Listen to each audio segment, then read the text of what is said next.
exclusive video series that puts you behind the scenes with racing superstar Tony Stewart. To watch now, go to NASCAR.com/ArmorAll.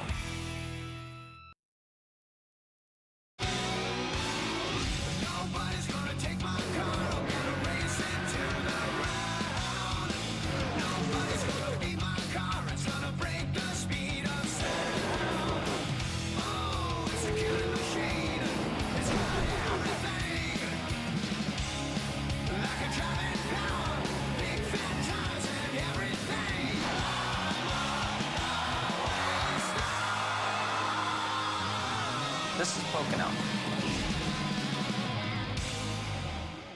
TNT Sports presents NASCAR. Today, it's the NASCAR Sprint Cup Series in the Pocono 500 from the Pocono Raceway in Long Pond, Pennsylvania. It's a beautiful Sunday afternoon in the Pocono Mountains. Temperature about 78 degrees. You see the track temperature 115. The weather is good. At about 5 o'clock, there's roughly a 30% chance of rain. We'll be well racing before then. Hi, everybody. Bill Weber along with Wally Dallenbach and Kyle Petty. Thanks for having us in for the race. It's our pleasure to watch the next 6 races with you, and we hope you enjoy the ride. And it's a ride that begins with a history-making day. NASCAR making a major rule change in the middle of the season, a change designed to increase the competition for the drivers and make for even more excitement for the fans. It's double file restarts, shootout style with the lead lap cars up front and side by side. Will it make it more exciting? Yes, it will. I mean, I've ripped into NASCAR plenty about some of the decisions they've made, but this is a great one. The timing is right. They're listening to the fans and the competitors. This is going to make the show more exciting. You're going to be restarting with the guys you're racing. You don't have to get past those guys that are a lap or more down, which sometimes takes 5 or 6 laps, and by that time the leader's gone. So yes, this is a great move on NASCAR, and I definitely congratulate them on that. And this is a great place to try it here at Pocono. It certainly is, but it's going to change the strategy for not just the drivers, but for the crew chiefs as well. And if you screw up on pit road, you're going to get stung. Yeah, and I've talked to a few crew chiefs downstairs already and some drivers. And here's the deal. Here's what they've told them. If you make a mistake, finish the mistake on pit road, because if you have to come back to pit road, you're going to have to go all the way around, get back in at the back of the line. Here's what I think. This is a huge change in our sport. This is like the three-point shot in basketball. This is going to change the sport moving forward, and it's more important for us to make the show better for you guys, the fans. So you're going to learn with us and TNT and the booth here. And if you've talked to Larry McReynolds, you already knows how this is going to play out because he knows everything. But it's going to be a learning day for all of us. Well, it's going to be a lot of fun. We will explain all the nuances and the rule changes as we go throughout the race. But suffice it to say, it's lead lap cars up front, followed by the cars that are a lap down. It starts with the first lap. It ends when the race is over. No more rule changes with 20 to go or 10 laps to go. This is going to be drama. And at TNT, we love drama. Take a look at the starting grid for today's Pocono 500 here on TNT. Tony Stewart and Jeff Gordon were on the front row. Qualifying was rained out, so the field was set by the rule book. Tony lost a car in practice here on Saturday. He moves to the rear of the field, so the entire inside line will move up. So joining Gordon on the front row will be Jimmy Johnson, his Hendrick teammate. And Kurt Busch is also slated in row 2. Back in row 3, you'll find Ryan Newman getting ever so close to a win. And Kyle Busch, who got the nationwide win last night, but has really struggled at this track. Row 4, Denny Hamlin has had a lot of success here, and you heard Lindsay talk about Matt Kenseth, the former series champion, looking for a win at Pocono. In row 5, Greg Biffle, another guy that looks ready to win week after week. And there's Jeff Burton. In row 6, Carl Edwards. He's a past Pocono winner. And Mark Martin, 6 second place finishes here, no wins. David Ruderman got the win at Lowe's Motor Speedway, next to defending race champion Casey Kane. Back in row 8, Juan Pablo Montoya, who really had his hands full in practice, and Clint Boyer for Richard Childress Racing. Row 9, Ryan Vickers. Ryan Pemberton is crew chief, and there's Dale Earnhardt Jr. We heard from Lance McGrew on the countdown to green. We'll be watching that car as well today. Martin Truex Jr., his car is green today. We'll show you that. Marcus Ambrose, one of the good stories from 2009 in row 10. Row 11, Casey Mears. A driver that Kyle says is getting better and better every week. We'll see how he does here. He's back there with Jamie McMurray. Row 12, the rookie, Joey Logano, won the ARCA race here yesterday, and Kevin Harvick. Row 13, Reed Sorensen driving the 43, and Sam Hornish Jr. for Roger Penske. Elliott Sadler is in row 14, next to the veteran, the former series champ, Bobby Labonte. Row 15, David Stremme and A.J. Allmendinger. You take a look at the rest of the starting grid for today's Pocono 500. Wally's going to jump on the radio. Yeah, let's see if we can get a hold of Mark. Hey, Mark, this is Wally up in the booth. Do you hear me, buddy? Hey, Wally. Good to have you back, man. Good to be back. Man, you have come close to winning this thing a bunch of times. You got the horse today to do it? I got the race team to do it. We got a real nice race car here. We didn't have speed yesterday, but the car drove good, so I know it's going to be consistent today. And, you know, we'll take it to a dogfight and see what we got. You know, you and I have known each other a long time. We used to be teammates, but after spending a little bit of time with you in the garage area the other day, I don't think you've never had more fun driving a race car than you are right now. Wally, I'm having the time of my life, man. Just really feel fortunate to be out here doing this and driving for such an incredible team. Kellogg's and CarQuest behind us, and Chevrolet, and everybody at Hendrick Motorsports, just making this a dream come true for me. Good luck, buddy. Maybe today's your day. Thank you. Mark Martin looking for his first Pocono win. Let's go down to pit road. Here's Larry McReynolds. Well, Bill, handling is a premium here at this 2.5-mile racetrack, and you would think with it being as hot and as slick as it is, any chance these guys get to come to pit road, they're going to get 4 fresh Goodyear tires. But I think early in the race, there may be some crew chiefs test the waters with just 2 tires to see how it works for late in the race. I think Ralph Shaheen, he's with the crew chief trying to get his first win in 2009. He may be one to test those waters. Well, that's right. That's Greg Irwin, crew chief for Greg Biffle here today. And let's talk about this with the tires and the double file restart here today. Does it affect your 2-4 tire strategy? Probably a little bit as the day goes on. We're going to take the opportunity here to try and get some clean air with a 3M Fusion car and see how it plays out. There's going to be some guys in the back, obviously, that are going to try and make a few moves on those first couple caution stops. We'll pay attention to what they do. We'll kind of track that up and sort of get a game plan for the end of the race. They're going to start 9th here today. Thank you, Ralph. Keep an eye on those guys today. Field has gotten the 1 to go. They're working out of turn 1, and we work our way down to Marty Snyder. And Bill, you see Tony Stewart assuming his position towards the back of the field, and that's where we'll start this race today. I cannot emphasize to you enough how proud Tony was of his race team. He missed 5 minutes. That's all. 5 minutes of practice in happy hour. Darian Grubb, the crew chief, echoed those sentiments before the race to the team on the radio. Hi, boys and girls. Welcome to Pocono. Showing everybody what kind of a team we are. Going out there and getting that backup car out. Race this thing back to the front after we drop to the back. Have a little fun today and bring us home a little triangle trophy. Everybody be safe. Got a long ways down pit road to get ready. Trying to help Eve out with the tire pressures and all those things. We do have a minimum on the left front and the right front this week. Stay sharp. Be ready. Good job, boys. And Darian told me this morning that he thinks this crew did an awesome job yesterday, and that he thinks it was a good thing that this crew went through that and knows now they can recover from that kind of adversity and have this good of a car that has a shot to win from the back. Bill? Thanks, Marty. You also saw another car at the back of the field. That's the 7 of Robbie Gordon. That car was practiced by Travis Quapple because Robbie was not here. Robbie won the Baja 500 last night, the off-road event, and then flew up here, got here this morning, and is in the car, and that car drops to the back along with Tony Stewart. Here's our race analysis. 200 laps, pit road speed 55. There's the pit window, and Stewart and Robbie Gordon to the rear. You've heard from Marty, Matt, Ralph, and Lindsay. Today they share a pit road with 4 of the finest videographers from around.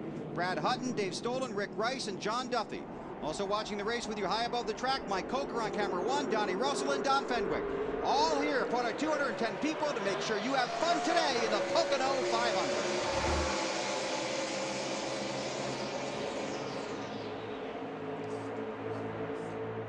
Something happened there to Denny Hamlin, boy. You saw a puff of smoke there when he shifted, so he's got trouble. Well off the pace. The gauges were out. The gauges were out in the car. The motor's still running. Yeah. At all. What did he say was out of the car? The gauges. With the battery and ignition. Marty, you know a little more? He initially thought it was the engine, Bill, but now he's saying it's the gauges. They have asked him to flip to the second battery and the backup ignition. He is doing that, and he hasn't said a word since then. He's still off the pace, though, and that would make sense why the gauges went out and the motor cut off, but he's still coasting between turns 1 and turn 2. Yeah, but the gauges go out now because we don't use regular, the old style vacuum kind of gauges and oil-filled gauges. All the gauges are electric gauges. It's a different cycle in what these cars run now. He is very slow back in the tunnel turn. You see Gordon leading, then it's Johnson. Caution is out, and this is huge because this really brings the new rule into effect with just 2 laps in the books. Yeah, you can see him trying to start it right there. He's just got no power. All his power went away. Yeah, you can see him trying to fire it up. And listen to it. Start. But it's just not firing. Yeah, he's pumping the gas like he's trying to start it. But you see as he shifts right here, boom, comes out from under it. Engine just shuts off at full song. That sends the smoke and the gas and everything out the pipes and stuff. And that's why he said the gauges was out. So the gauges were out. He was conveying to his team that he had no power. Listen. Wow, where did that come from? That was from a car in front of him. That's crazy. Pit road is closed. The caution car trying to catch the field. Hamlin has come to a stop, Marty. Yeah, Bill, and now he's saying it seems like it's kind of like it's running out of fuel. It does not feel like to be an electrical problem to him, but I just want to relay the emotions of this young man. Dover was a devastating race for him. Running second, had the car to compete with Jimmy Johnson, lost the right front tire there. And when he and I talked on Tuesday, he just seemed so down. He said, I don't know how things can get worse. Obviously, it does here today. And to top that, Bill, he had a car he honestly thought could win this race. You know, you just want to have some Denny Hamlin to have a little bit of good luck here sometime soon. How many times, Kyle? How many times would you have a really bad car at a racetrack or something like that happen? It never does. Never happens. When you're out there begging for the thing to blow up because you're 40 laps down, you can clutch it and it won't blow up. But he has been excited. They talked about him yesterday when we were able to do one of the practices, and they talked to him a little bit. And he was genuinely sincere, excited about having his shot at this race. Okay, now let's set up the double file shootout style restart. If this race was last week, you would have 43 cars in a single line coming to the green flag. Today, you'll have 43 cars, if Denny comes back out. If he doesn't, it'll be 42 side by side coming to the green flag. I think this is kind of early. This is just like another restart. This is just like they just blew the first start, I think. Yeah, this is a little bit like, and that's a valid point. Just like Bill just said, used to, if this was the way it was, you would be starting 42nd or 43rd in a straight line. That's a long way back. You just picked up, if you're 42nd, you just picked up 20 positions on the grid, because now you're starting 20th or on the outside or inside, wherever that may be, 21st, 22nd. But you're closer to the front. And I think that's a big step in making this thing more exciting, because it's going to be better for these guys and better for the fans barreling off in turn 1. Denny Hamlin came in here 7th in the championship standings. And already he has fallen to 12th. And that's just with a handful of laps complete. Field will get the 1 to go this time by. If you look right now where the pace car is, if they do the green now, there's 8-9 cars still in turn 3. Right. So that gives you a pretty good perspective of you gain a lot of track position on these type of restarts too. And this is a good shot from overhead here that they just switched from, but you could see the guys fanning out and getting in line. Left, right, left, right, left, right. You see these guys. This never happened before. So this is a first for these guys. So they're trying to figure out, okay, who do I go behind? And it's not the car in front of you. You basically get in line with the car that's 2 cars in front, or 1 car and 2 cars in front of you. Dexter Bean, Robbie Gordon, and Michael Waltrip are making stops on pit road. Pit road is open. Let's go back to the start of the race. Let's look for one thing here. Watch the 48 car. I think we're going to look at the right rear. There's a puff of smoke that comes off. Wow. That was really, that looked like it came from underneath the right rear tire. It did, but that's almost where you're shifting too. You know what I mean? So that was a funny place. I mean, we saw a couple of things on the inside line. You saw that. You saw water come out of the 39 car because he was the car that was in front of the 11 car, and you see the 11 car break. So maybe the inside line wasn't a line to be in this time. Here's today's AFLAC trivia question. Which drivers have had 6 second-place finishes at a track without a win? Now, we mentioned that Mark Martin is one of them. 6 second-place finishes without a win here. We won't hold you in suspense. Bobby Allison, 6 second-place finishes at Martinsville. Field working through turn 2 toward turn 3. Tony Stewart started the race at the back of the field next to Robbie Gordon. He's already moved his way up to the 34th position. Well, some of those guys did come in the pits. Right. But he'll be able to pick off another 10 of those guys probably in 3 or 4 laps. Leader of the race gets the lane choice. The Corvette pace car heads for pit road. Rodney Wise and Rick Monroe in the flag stand. Now you can't pull out, even on a restart, you cannot pull out the pass until you cross the start-finish line, which I think is also a very good rule. Yeah, and that's a change in the rule because used to, once they dropped the green flag, you could pass to the right. But now they took totally that away, so every restart is like the first start of the race. 3 wide through 1. They head for the tunnel turn. And there is not a lot of room back there. Look at those trees up along the edge as they go by, man. That's a lot of force coming down through there. Yeah, especially with these new rear wings like they are. They're throwing some air up. Mark Martin in the 5 car. Behind Jeff Burton in the 31. Brian Vickers in the 83 dives low. Meanwhile, up front, a couple of Hendrick cars. Jimmy Johnson might want the lead back.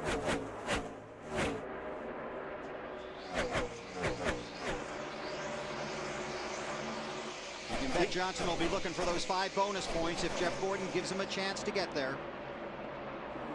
And last week we saw that at Dover.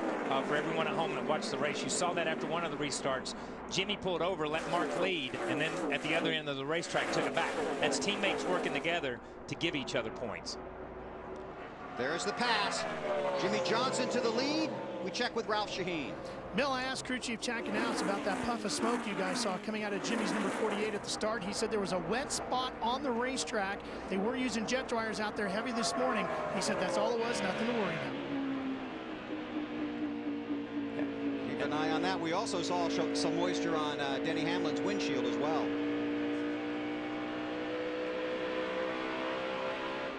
Down the front stretch, 12th race Johnson has led this year. That's the most of any driver.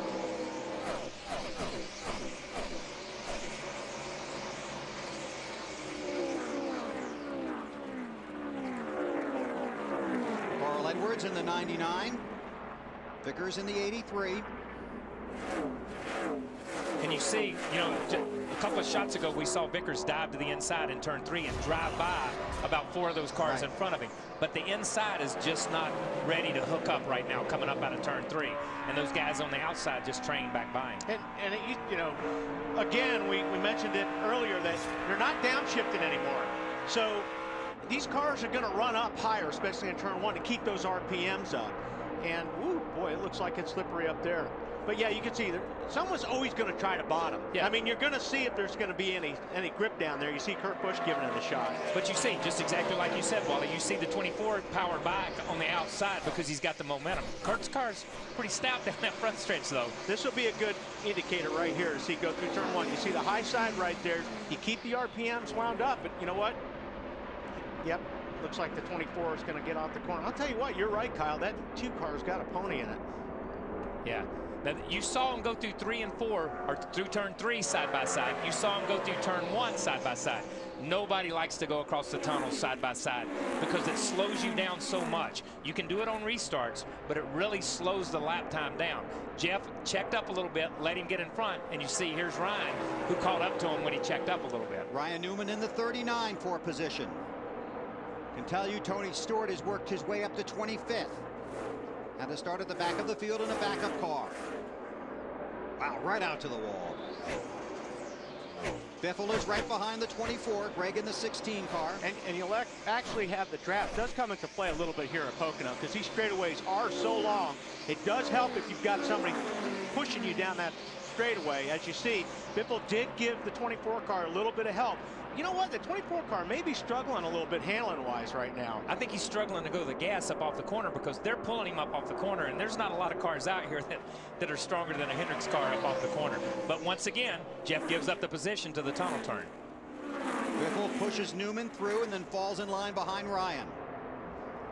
Early laps here in the Pocono 500. Matt Kenseth in the 17. Now looking at Gordon as we look at Jimmy Johnson, the race leader.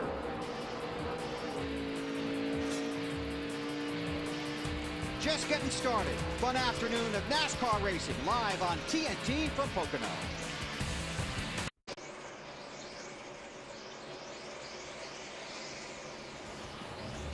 TNT Sports live at the Pocono 500 in Long Pond, Pennsylvania. 11 laps are complete. Jimmy Johnson, three-time series champion, is the race leader. Kurt Busch is behind him. Then it's Greg Biffle, Ryan Newman, and Matt Kenseth. That's Mark Martin in the 5 car inside Kyle Busch in the 18.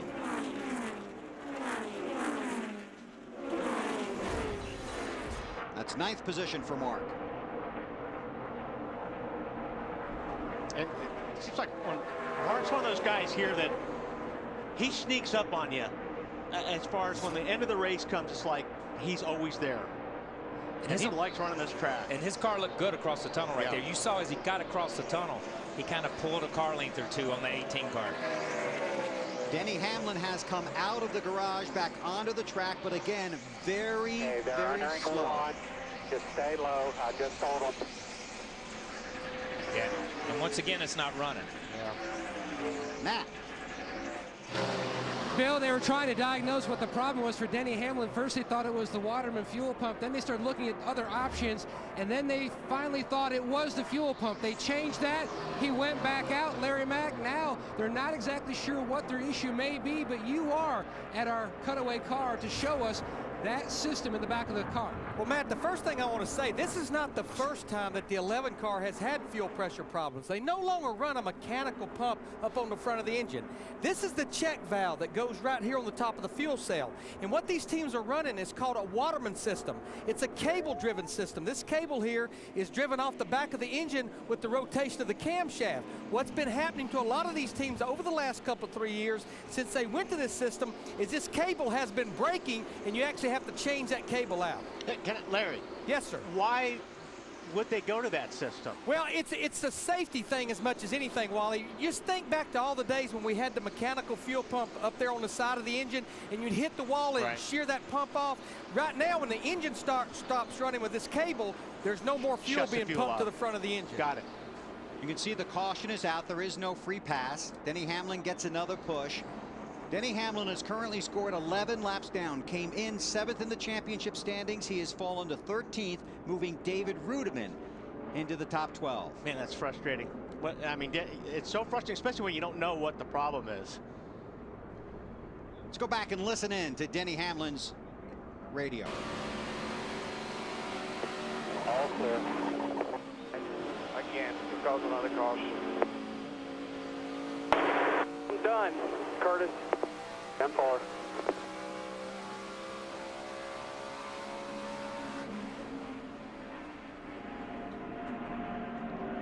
Yeah, he's, you know, you heard the frustration in his voice. We caused another caution, you know what I mean? But and just as Wally said, as we went to that, it's frustrating for not only him as a driver and the expectations it's frustrating for a crew when you have a car and you can't diagnose the problem. I mean, we've talked electrical, we've talked switches, we've talked gauges, you've talked a little bit of everything so far. That's the car that was the fastest car in final practice, now being pushed back to the garage for the 2nd time.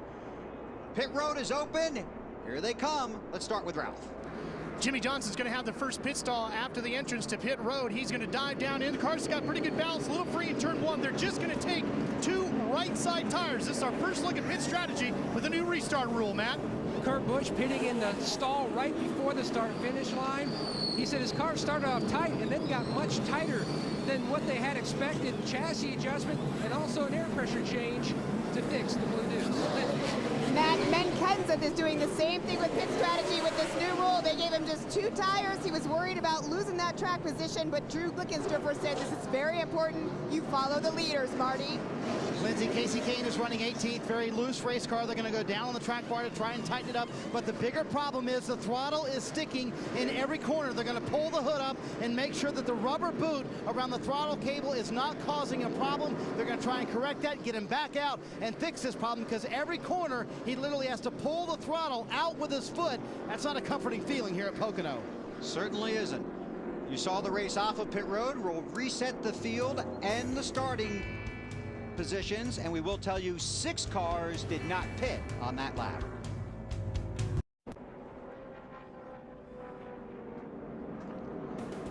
We're back at Pocono on TNT for the Pocono 500. The field has gotten the 1 to go signal, so they are doubling up with a double file shootout style restart on this 2.5-mile track. And not all the action just out on the track. There's Jimmy Johnson. He'll restart next to Matt Kenseth. The cars that didn't pit the first time around came back to pit road. But let's show you how crowded pit road can be when you've got more than 30 guys out there. This is on board with Jimmy Johnson.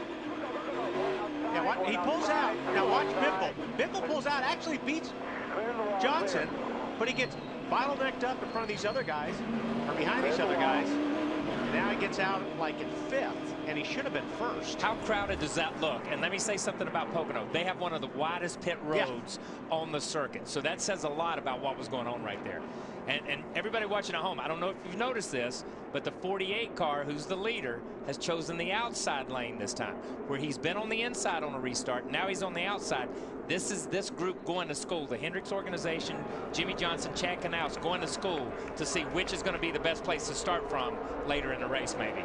No wave buys, no lucky dog. Back to green. A number of different tire strategies on pit road. Some guys took 2, some guys took 4. How cool is this? It's like watching them throw the green flag at the start of the race every time. Every time. You don't get those lines in this and say, oh, well, if you can just get in line. Yeah, they got to clear that guy. Ooh, 31 car, Jeff Burton.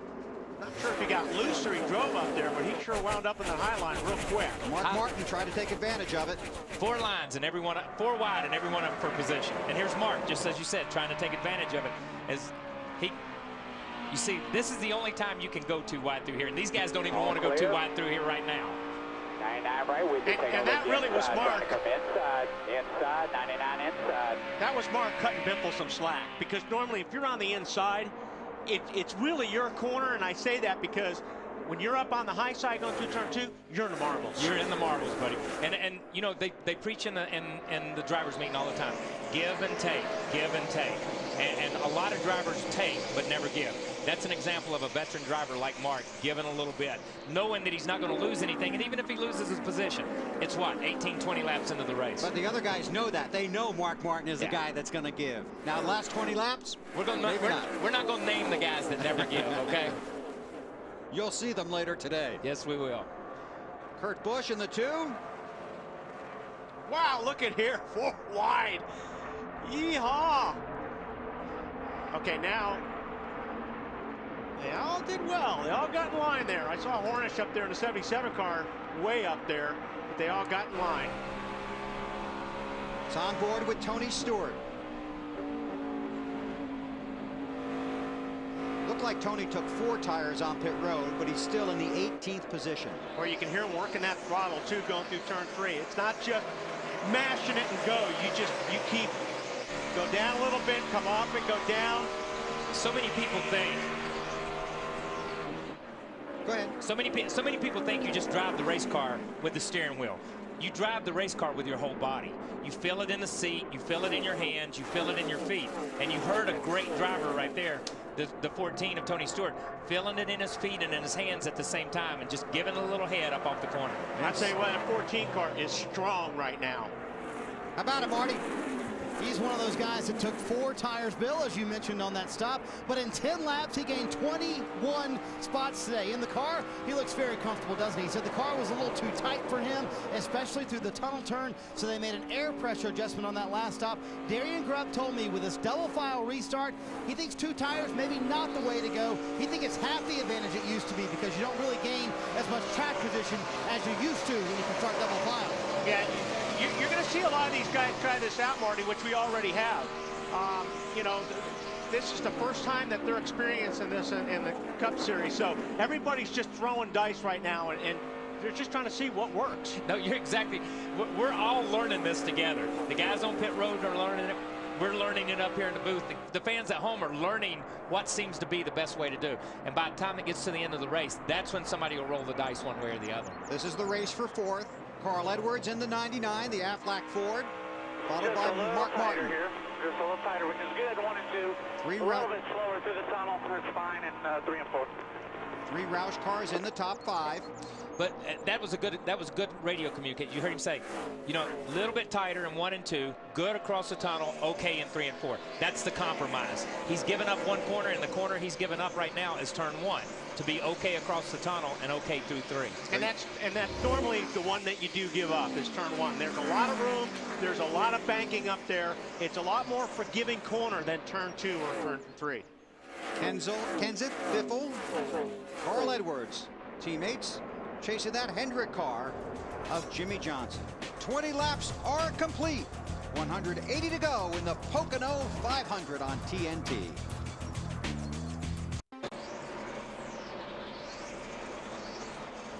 Glad you're along for the ride on TNT this afternoon from the Pocono 500 in Long Pond, Pennsylvania. Jimmy Johnson, the 3-time series champion, drives for Rick Hendrick. He's out front. He's got 3 Roush cars right behind him.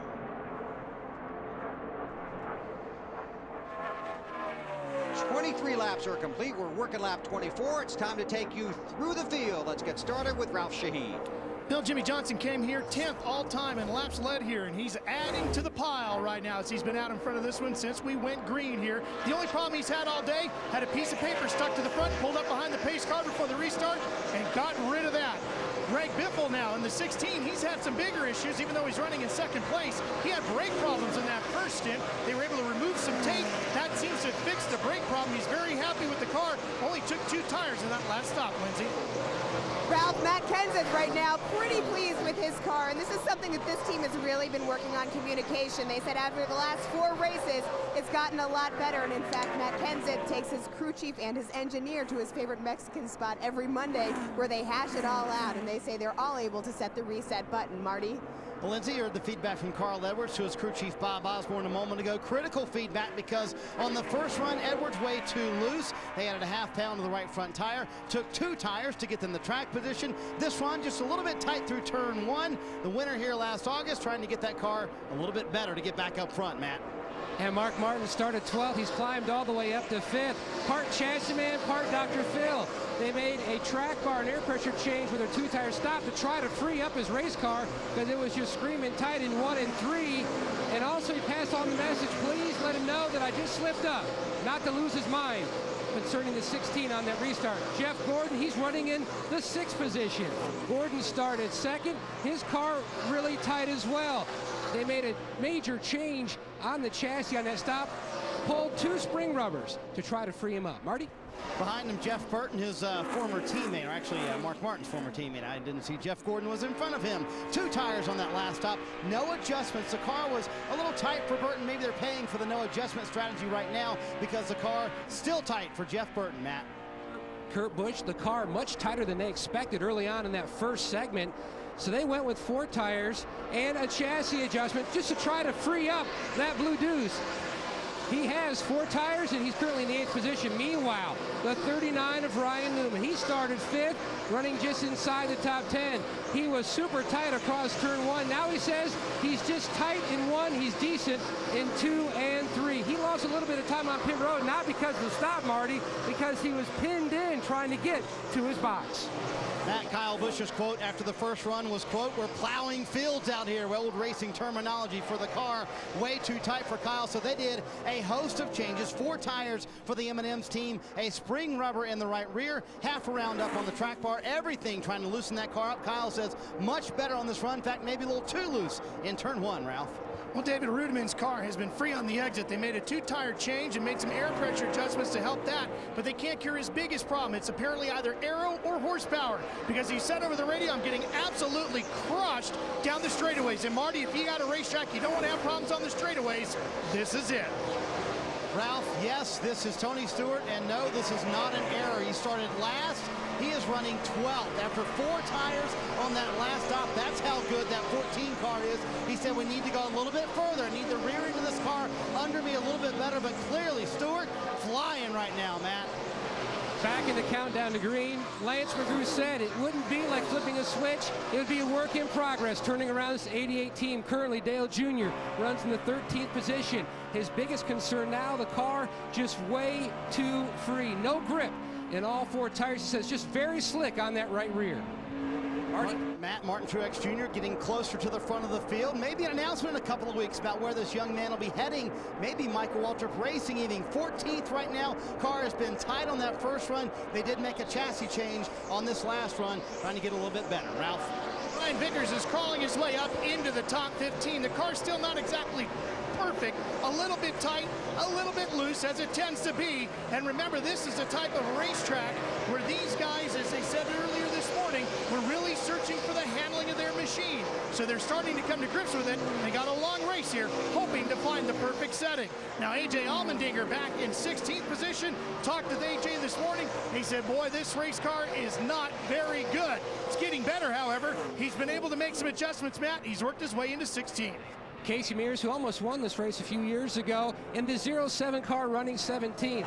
The only complaint from Casey when he started 21st, the car was tight, but he said as the run progressed, it got looser and looser. Ralph? Marcus Ambrose might like this racetrack, even though he's never been here before, because it's very similar to a road course. He's had 4 tires, tight in turn 1, free in 2 and 3 in the last round, made a bunch of air pressure adjustments. He's getting used and very comfortable with this brand new racetrack, Lindsay. Ralph, Juan Pablo Montoya has made no joke about this. His car, he says, is a complete handful, and in fact, right now he's saying it's lost all of its grip. Montoya yesterday in practice was really struggling. Right now, they're just trying to do anything they can to pick up some speed, Larry Mack. Well, Lindsay, the team that started this race in the 14th position, in fact, the last trip to victory lane was here 1 year ago. Casey Kane in that 9 car. Remember, they had the throttle problems, but since that last restart, about 14 or 15 laps ago, they have now cracked the top 20 back up to the 20th position. And Bill, there's your top 20 through the field. Thank you, Larry. David Reagan runs 21st, then it's Kevin Harvick, followed by McMurray, Sam Hornish Jr., Reed Sorensen is 25th, Bobby Labonte, Clint Bowyer, Elliott Sadler, David Stremme, Robbie Gordon is in the 30th spot. Denny Hamlin has returned to the track. He scored 22 laps down. Joe Nemechek has taken his car to the garage. Now, while we were going through the field, some guys were getting the feel of the racetrack and of the competition. And just remember, some guys out there are your teammates. Now watch back here. That's the 17 of Matt Kenseth and the 99 of Carl Edwards. Well, Matt just got loose getting off the corner there, and you saw that Carl was tucked up underneath them. I don't know. They didn't touch each other. He just got loose, and it was close, but it was close. Those things happen. That happens. I think Matt just stepped out, but we saw earlier before we went through the field, we saw the 16 step out the same way when Matt was behind him. It's Chevy out front, but the Fords are coming. We'll keep an eye on that. 31 laps are complete. Jimmy Johnson is your race leader. This is NASCAR on TNT.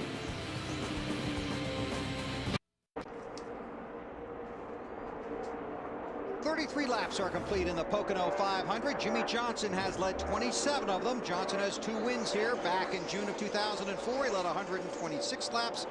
And later that year, in August, he led 124 laps. He's out front. Greg Biffle is 0.8 of a second behind, followed by Carl Edwards, Matt Kenseth, and Mark Martin. Time now for your Coors Light Cold Hard Facts. Here are some facts about the race. 10 different race winners in the last 10 spring races here at Pocono. 71% of the Pocono races have been won from the top 10 starting spots. And who's the oldest winner at Pocono? Harry Gant. 50 years and 5 months.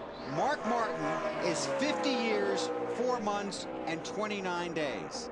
Maybe he just needs to hold off till the second race. Right. You want to go explain that to him? We'll jump back on the radio and tell him that.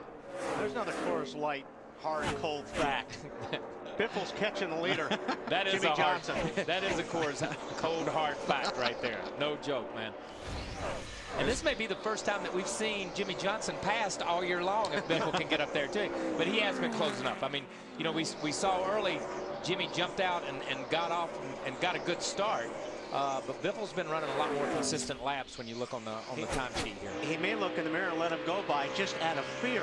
Yeah. Because Biffle's sideways most of the time around this place right now. But that's his trademark, right? Yeah, it is. And you know, this place, you have to give up so much on your setup. Because, like I said, we say it a million times. You're only going to work so good in all these corners, but it seems like Biffle's not working good anywhere, but he's so fast. Yeah, Biffle's just driving. Yeah. And that's what we said yesterday when we were doing the practice round. It was like, my God, how can that car take off that many laps? And he run it that many times in one lap, and he ran another lap after we were making fun of him on the TV. You know, and he just takes on off. And as we watch this up front, we can tell you Tony Stewart has cracked the top 10. From 43rd to 10th. And I'll tell you what, Carl Edwards is also another one of those guys that's clicking off some pretty good laps right now. Edwards there in the 99 Aflac Ford, the 3M Ford of Biffle in second behind Johnson's Lowe Chevy. And that's a good shot because I think we saw two things right there. You saw the front end of the 99 take off and you saw the rear end of the 16 take off right in the middle of the corner. So these guys are driving these cars right now. They're not just riding around biding their time. They're driving. Oh, look at that, man. 48 is loose and he's getting a little bit of help off the 16, but he got loose getting in at 2. Yeah. And that's all Biffle needed to say, well, here, I'll give you a little bit more. Yeah, just let me help you in the corner a little bit farther there. But see Jimmy power back on the outside. You saw Biffle. Biffle had the line on the inside, the old line. Whoa. Oh, no, man. I'm going to shut up and just watch this because this is good. For the lead. Speeds at the line. And Edwards, you can see, right, because when those guys are sliding around racing like that, that's what Carl wants to see. That's going to put him right there in the rear bumper. Joe Nemechek, Dave Blaney have gone to the garage, along with Patrick Carpentier and David Gilliland. You know, a minute ago we heard Jimmy's car. It's hard to tell whether it's just free across the tunnel or if it pushes out and then snaps loose, because you could hear him work the throttle a little bit. But that last lap, it looked like it was loose getting in. Yes. But you're right. You know, it just depends. But see how he's right there? That's not helping any. That's taking some air off. And here comes Carl. And he had the run off of 2, and now he's going to take this. Well, I don't want to say now he's going to take the spot. He's going to take the spot, but is this really Pocono? This is good racing right here. This is really good racing right here. 3 wide right here almost. 3 different lines. Again, here's what we're talking about. Go get him, bud. This is where the draft comes in a little bit. We'll see if Biffle goes with his teammate here. He's going to stay on the high side. 5 bonus points for Carl Edwards. He led the lap. And I'm going to tell you something, and this is racing for the lead, but you heard the 48, how long he was out of the gas over the tunnel a minute ago. Now watch, somebody's going to bust loose here. here. Side 16's there with him.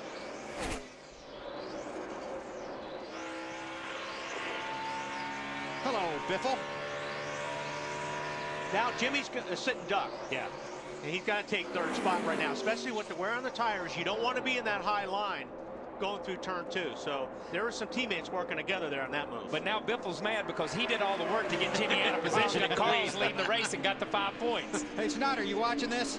I am, Weber. It's a lot of fun to watch these guys duel it up like this. Carl Edwards loves his car, especially right here. He told Bob Osborne, I need to be better off with 3, and that's exactly what he did. He said, I think we hurt 1 and 2 a little bit. I'm a little too loose through 1 and 2, but 3, it's perfect, and that's what I wanted. Getting close to green flag pit stops. 37 cars are on the lead lap, and Carl Edwards is the race leader. Back to Pocono in a moment. You're watching TNT. Especially if you're doing it on a motorcycle. That would be a fun trip, yes. Carl Edwards is the race leader. Listen to this all-star roster of drivers. Greg Biffle, Carl Edwards, Jeff Burton, Tony Stewart, Ryan Newman. None of those guys have a win this season. They're all running inside the top 13 right now. Okay, let's get some updates. First on Jimmy Johnson from Ralph. Boy, Bill, he was very, very hot on the radio. Like I haven't heard from Jimmy in a long time about the pushing and shoving going over the tunnel turns from behind.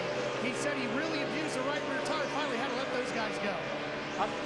Ralphie, is he saying that he's loose. The car to me looks like he's loose in.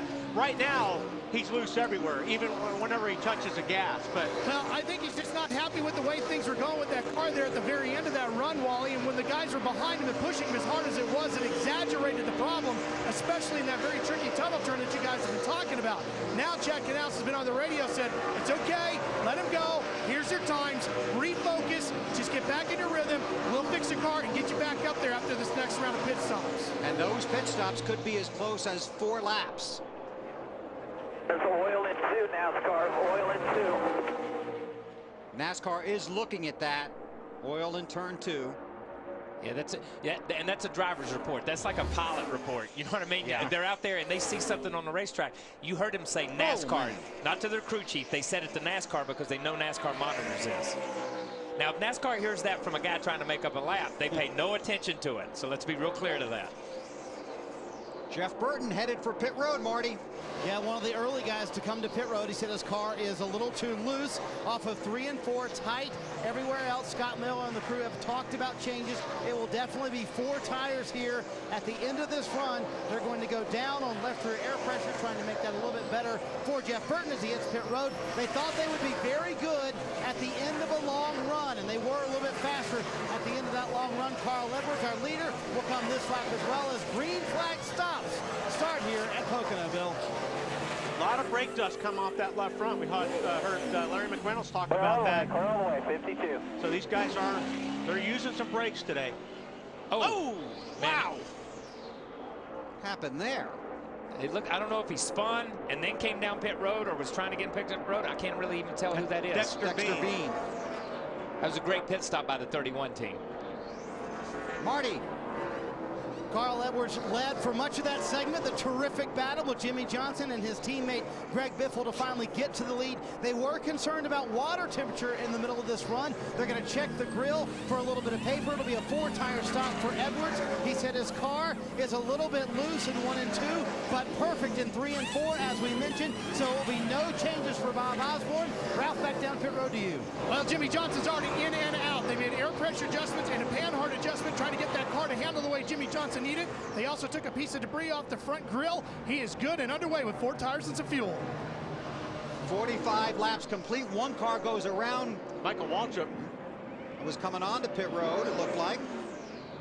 Here you see the race off. These all coming under green. There's Tony Stewart leaving pit road. David Rudiman. There's a 55 of Michael Waltrip. I don't know if there's oil coming down pit road or what, but I mean, 2 cars having trouble entering pit road here is pretty strange. Here comes Mark Martin to Matt. And remember, Mark Martin took 2 tires in the first stop. They're going to go with a chassis adjustment track bar. They're going to go up half a round. Mark's biggest issue is being tight. His teammate Jeff Gordon had already pitted earlier. They made a chassis adjustment as well. The 88, the third of 400 cars, Dale Earnhardt Jr., he's into his box. Junior's biggest complaint, the same that he's had for most of this event early on. The car just no grip, way too free. They made a significant track bar and wedge adjustment the first time, going for a big air pressure change again on this stop. Earnhardt heads down pit road toward turn 1. Green flag pit stops happening with 46 laps complete. Kurt Busch was the race leader. He gets 5 bonus points. He heads for his pit stall.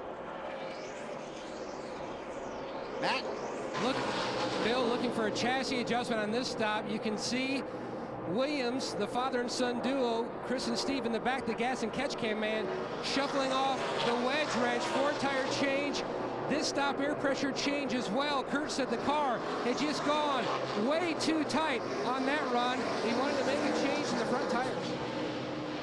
Thanks, Matt. Gets busy down there. That should complete the cycle, and that should leave Carl Edwards as the race leader. And he's able to stretch it out a little bit, but here comes the Biff. Still under green, 47 laps complete. Carl Edwards leads at Pocono. This is NASCAR on TNT.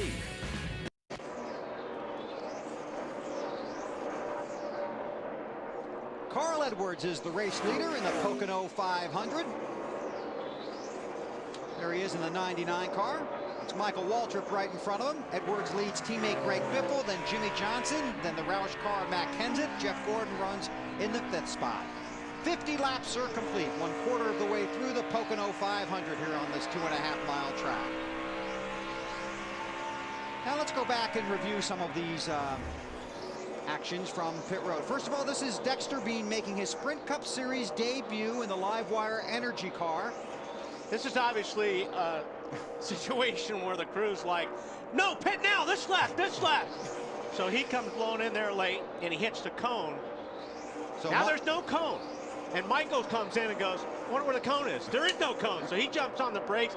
So he's not too fast entering pit lane. But that cost him 7 or 8 seconds right there. So he's about to go down a lap now. Exactly. He's about to go down a lap because of this. Yeah. John was right in front of him. The 34 car was right in front of him, and he's gone down a lap. But the 34 car was right in front of him. Now there's almost 10 seconds between them on the racetrack, between John Andretti, the 34 car, and the 55. That was a pretty dang good recovery, though, to spin that thing around and get it back in your pit box that quick. Because he's coming down the whole time looking for that cone. Yeah, there's that blend line. We have the lines, and they explain it. There's one coming in the pit road, one leaving pit road, and that's where they bust you at, is coming in. And they've not, obviously, we've not had a caution, so they haven't reset the cone yet. Right. It's just laying out there. Michael Waltrip moves over. Craig Biffle comes by. So a couple of Fords at the front. There's Johnson. There's Matt Kenseth in the 17. Jeff Gordon and the DuPont Chevy behind him. And Jimmy Johnson's car, obviously they made some changes to it on the pit stop, but his car is really fast right after they put tires on it. Now, what they're trying to do is get the car to work better, longer into the run. But the 48 car is really fast right now. Yeah, you know, the funny part is he jumps out there and leads, like you say. The 17, the 99, the 16, they're just steady. They just keep clipping them off, clipping them off.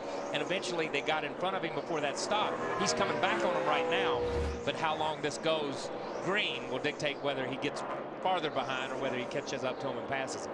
Johnson has led 31 of the 52 laps. Carl Edwards has led a dozen.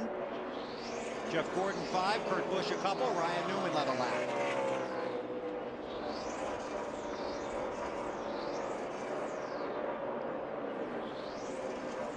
Here comes Mark Martin. There goes Mark.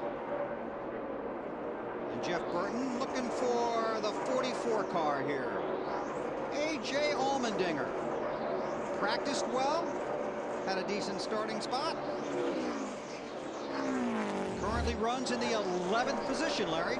Well, Bill, I've got to say, probably one of the most pleasant surprises in the top 15 right now would be A.J. Allmendinger, who's sitting in the 11th spot after starting 30th. But if you look back last year, this seems like it's a racetrack he picked up on quite well. He finished 12th and 19th, but I guess what I want to ask Wally, since certainly Wally is a very successful road racer, there's a lot of road racing characteristics you use, even though this is an oval, to get around this place. Yeah, it really is. And it's one of those, especially when we were downshifting, Larry, I mean, that was one of those things that we were used to doing, downshifting, using the brakes, and upshifting. But like you say, it's 3 totally different corners, and I think a lot of it has to do with, on a road course, you can never get your car perfect. A driver really had a lot to do with the way the car goes around a road course, and I think that's why these guys, you know, come from road racing. They come to Pocono, and this is just one of those places that it's a fun racetrack for a road course guy, and they pick up on it quick. Well, you know what we like to say. It's not really a road course, but it's hard to call it an oval, so we'll just call it a roval. Call it that, baby. Call it whatever you want. I'm going to call it aggravate from a driver's standpoint, man. It just aggravates the rear end off of you. Let's drop back a little further here and find the 9 car of Casey Kane. He runs in the 17th spot. He has gained 16 spots since we had the caution flag pit stops. And you were talking about some of the stuff they might have been doing on this car other than working under the hood. Yeah, they were working under the hood. Remember, so he lost a lot of positions because they thought the throttle was hanging on it. So they took it off to make sure that they got that part fixed. Now, whether they got it fixed or not, I don't know. If they didn't get it fixed, he's my man to drive that car at Pocono with a stuck throttle. But at the same time, I know they made some adjustments this morning with sway bars and some stuff that may have not gone right the first part that they adjusted around. Have you been investigating that, Marty? I have Mr. Weber, and so far, Mr. Kane is happy behind the wheel, and the throttle is fine now. He's not had a problem with it. They did fix it on that first stop. To answer your question, Kyle, been dealing with a loose race car, passed for position on the racetrack. Casey, very happy with his car, though. Thanks, Marty. You saw the Busch brothers, Kurt in 8th, Kyle in 9th. Carl Edwards is the race leader. Then it's the 5th, Jimmy Johnson, Matt Kenseth, and Jeff Gordon.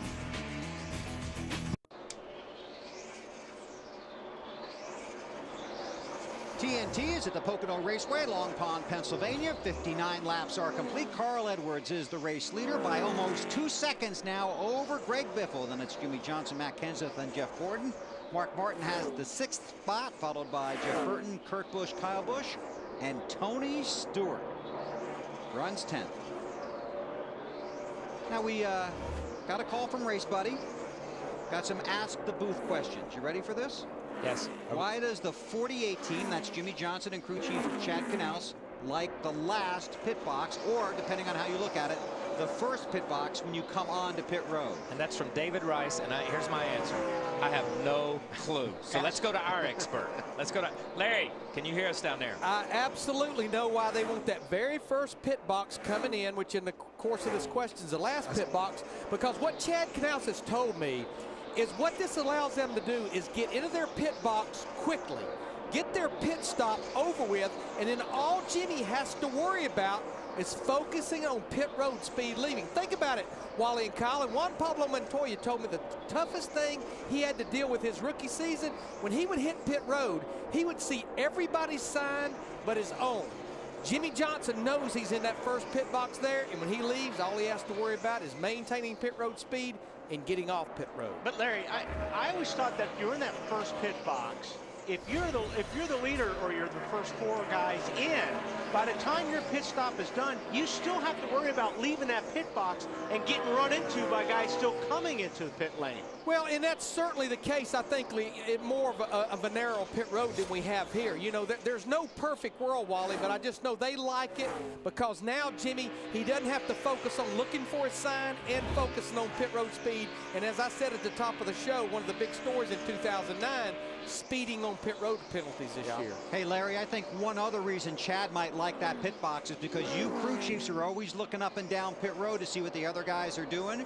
If he's got that pit box and he's running up front, he gets to dictate what a lot of other people do. I can guarantee you with Chad Knaus, there's always other hidden agendas. Yeah, and we're going to beat this horse to death. Another reason that's cool pitting on that in the pit road, especially at a place like this, you only slow down that one time and then never have to pick your speed back up. He comes off of turn 3 running wide open, gears down, shifts down, stops, and then goes. Yeah. Where a lot of these guys come down, slow down, and then they pick the throttle back up to their pit road speed, and then they have to maintain. So it's one in, one off. And that helped. Look, I qualified 43rd here 20 million times. I know what it's like to pit in that box, and I enjoyed it. Hey, guys, one last thing. Before they, you know, the entering pit road speeding area, it used to be much closer to that pit box, and that would be a disadvantage pitting there. But now that commit cone and that speeding line is way back, that part is no longer a disadvantage being in that box. Jimmy Johnson runs in the 3rd position, 3 seconds behind Carl Edwards. And just look at those RPMs going down. 5,800, 5,700 RPMs down turn 1. That's a lot lower than, man, if you were downshifting, you'd be all over that. Yeah, 7,000, 8,000. Yeah, when they used to do the downshift stuff, you know, there were guys shifting all around this place, and they never got low. But this beats an engine to death. You know what I mean? Because these guys are turning 94, 95, 96, maybe a little bit more than that, whatever they're turning now. I don't know.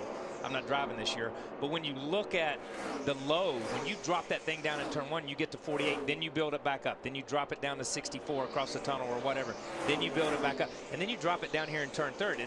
Or turn 3. So, I mean, the valve train takes a beating on the racetrack like this. You're always looking at, you know, you want more torque or you want more? I mean, we always say we want more of everything. Yeah, we want more of everything. But, you know, it's like, okay, well, what do you want? You want to get off the corners better, which is the torque, or do you want it down at the end of the straightaway, which is, you know, the big horsepower number? Mark Martin looking for his first win at Pocono. How about it, Matt? Mark, what a season they've already had. He's chasing his 3rd win of this year. Like you mentioned, still looking for his first, though, here at Pocono. 6 times he's finished 2nd. Mark keeping Alan Gustafson, his crew chief, up to date. He said, I made 1 round of turn toward the rear brake, meaning the car was tight, trying to help the balance from inside the race car. He says the car was better on the start of this run. We just need to make it turn better as we're closing in on the next round of pit stops, allowing Gustafson a chance to formulate a game plan to make another adjustment to this 5. Thanks, Matt. And he's talking about the brake bias there, right? Yeah, what he's doing, the car is not turning when he's on the brake. So if you put a round to the rear, you give it more rear brake. That's actually going to take the brake off the front. It's going to make the car turn a little bit better because you've got more rear brake. See Jeff Burton, the 31. Driving for Richard Childress. On board with Jeff. Man, they are just playing with that throttle. Just really being careful getting after that. And it's really bumpy over there with these cars being loose. You know, if you jumped on the throttle with a loose race car with those bumps over in one, you would be backwards so fast you wouldn't know what hit you. You know, this would be an interesting place to compare sound-wise a qualifying lap to a race lap, to hear how much longer you're out of the throttle on a race lap compared to, because these guys on a qualifying lap, they're like, and then they jump off and they're right back in it wide open. Now they're just feathering into it. Carl Edwards getting ready to run down a couple of rookies. Carl in his last 5 races, 24th at Talladega, 26th at Richmond, 32nd at Darlington, but then 4th at Lowe's and 7th at Dover.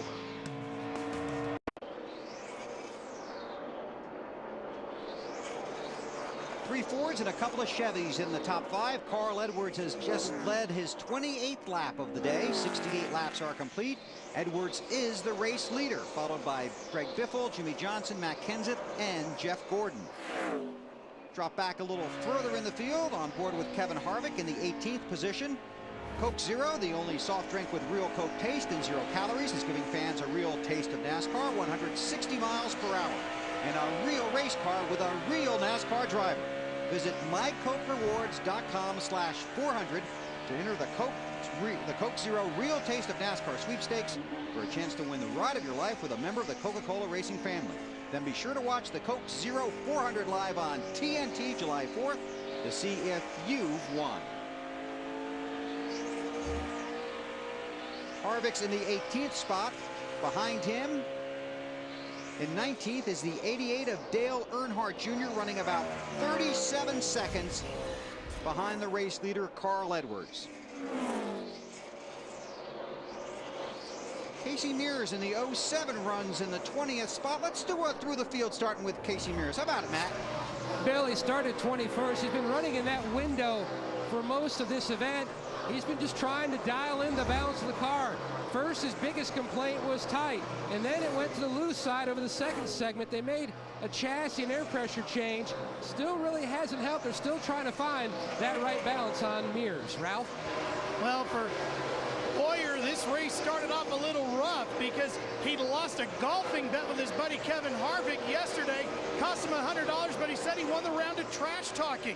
But as far as his race car goes today, it's been pretty loose. Lindsay, they've been making a lot of adjustments to it. It's getting a little bit better. He says it's still hard to pass as he runs at 21st.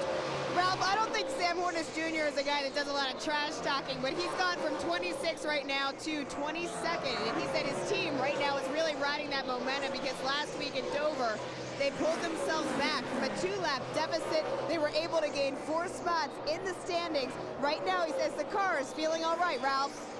The splitter is a piece of the race car that sits at the very nose of the machine. It sits right down on the ground, and Reed Sorensen, like all drivers, needs to get it pushed down to the ground the best he can to make the car handle the best it can.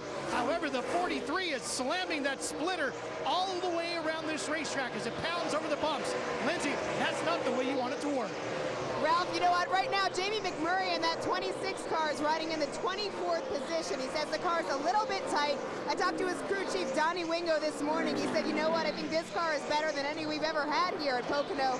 These guys are just looking for a solid, consistent top 10 they'll be happy with that, Matt Yoakum. The biggest thing for David Strimmy this season, they've had so many bright spots, just haven't been able to put the entire race together. If you go back and look the past 6 weeks, 4 times, if the race had ended about the 10% to go mark, he would have had a 12 or better finish. Right now, though, he's running back just outside the top 20 in the 25th position. The car just too free. Lindsay? Matt, Bobby Labonte is right behind David Strenny. Labonte running in the 26th position. Obviously, these guys want to improve their track position. Talked to some of his crew guys this morning. They said Labonte honestly is a great guy to drive for, continuously telling them what they can improve on and giving them his support. Guys, next behind him is Elliott Sadler. Sadler in that 19 car right now riding 27th. Elliott's crew chief Kevin Buskirk from right around the corner at Nazareth, Pennsylvania. Man, would he love to get a win in this race. Right behind him, we've got David Reagan in the 6th car. He's 28th currently. David Reagan looking for some more success in this NASCAR series because obviously it's been a very frustrating season. Paul Menard, Lindsay, started in the 33rd position. He's climbed up to 29th, just stuck back in traffic. His biggest issue, just too free. Like a lot of other drivers at this segment of the race, complaining about the track just being so slick. Right behind Menard, you got Robbie Gordon. Gordon was so tired, he got to the track this morning at 5 a.m. because he flew here from Baja, where he won the Baja 500 late last night. Robbie Gordon right now in that car that Travis Kvapil practiced in for him, riding in the 30th position. Larry Mack. Well, Lindsay, we know for Denny Hamlin back in 2006 as a rookie, it worked out pretty good his first 2 visits here. He won both the races, but for his teammate Joey Logano, who started back in the 23rd position, won the ARCA race here. Right now, if there's one car on the racetrack that would love to see a caution, it would be Joey Logano because leader Carl Edwards is breathing down his neck. Thanks, you guys. That's 20th through 31st. Logano is the last car currently scored on the lead lap. Scott Speed just came to pit road. He's 1 lap down along with Smith, Montoya, Andretti, and Waltrip.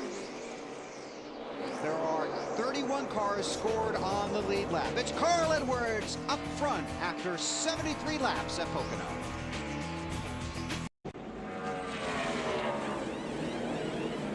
Race leader Carl Edwards is on pit road in the middle of green flag pit stops.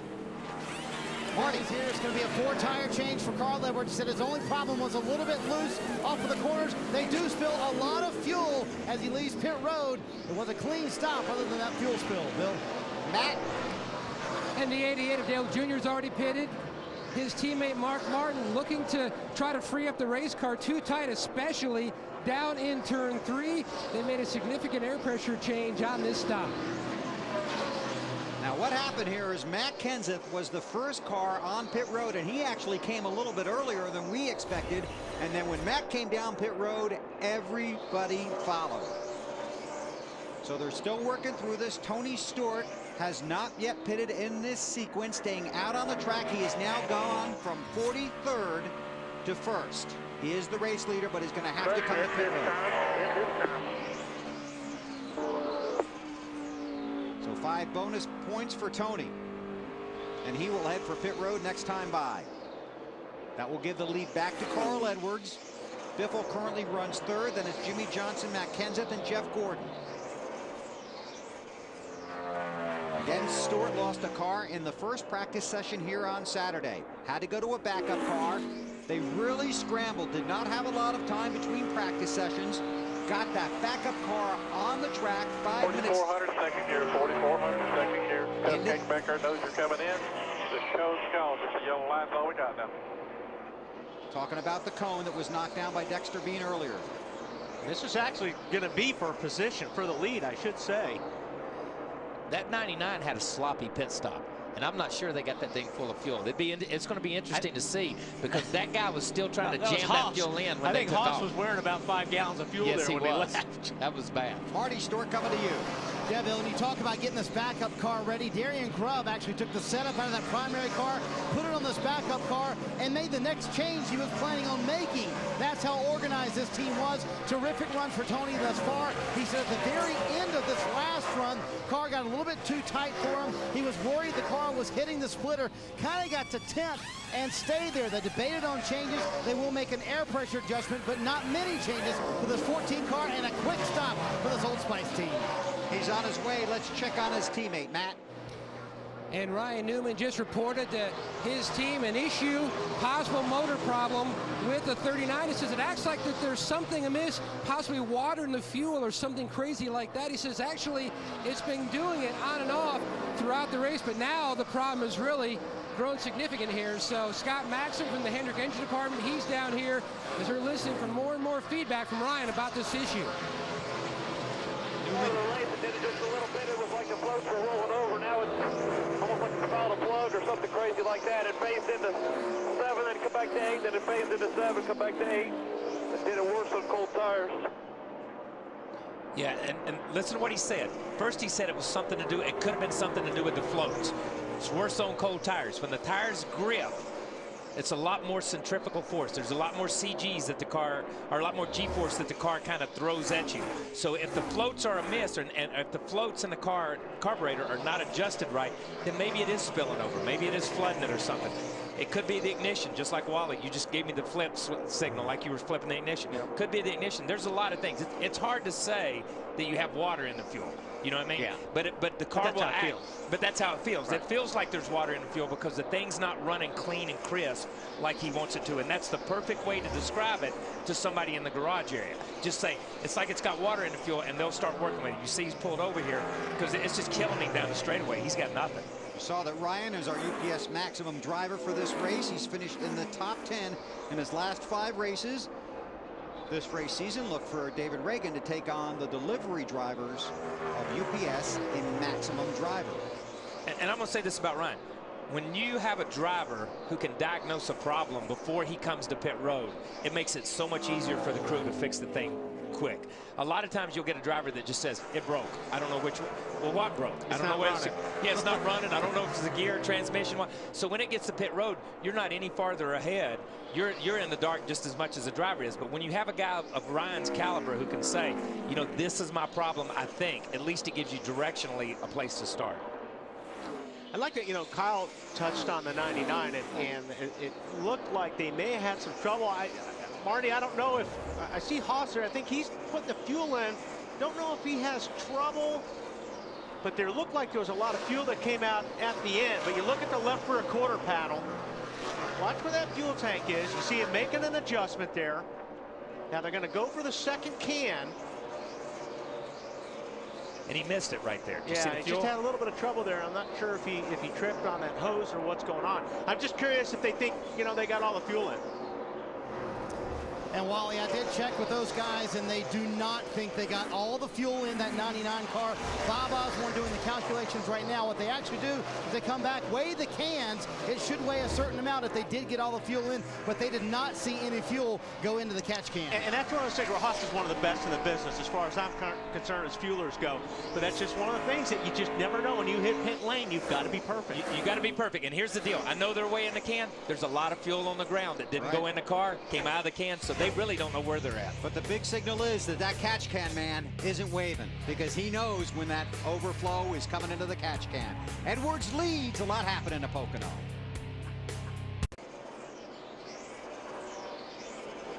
Race leader Carl Edwards just knocked Joey Logano off the lead lap. There are 28 cars on the lead lap. Edwards leads Greg Biffle, Jimmy Johnson, Matt Kenseth, and Jeff Gordon. Those are your top 5 cars with 85 laps complete. NASCAR fans, AT&T has been following the top pit crews throughout the season, and you can continue to play your part by voting for the AT&T fastest pit crew of the year. TNT will reveal the standings each week, so you make sure you vote for your pit crew from your AT&T phone. Simply text in the car number for the pit crew you think is the fastest and most valuable in each race to 2258. The AT&T Fastest Pit Crew of the Year award delivered by AT&T, the nation's fastest 3G network. Did I miss something? Just sideways. Carl? Everybody. It's frustrating when I'm reading that card and you're And making I'm noises over sorry. it. I'm just saying what he said. 7 laps. 7 laps. Is he going to have to pit in 7 laps to 99? Ooh, they're way off on fuel if that's what they're talking about.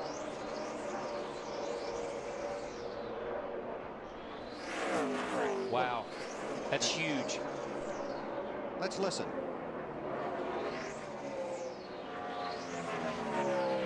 But I got bad news. We are going to have to short pit. We did not get you full.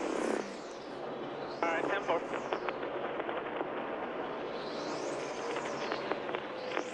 You might want to just think of something that'll just make it turn just a little better. Roll in the center.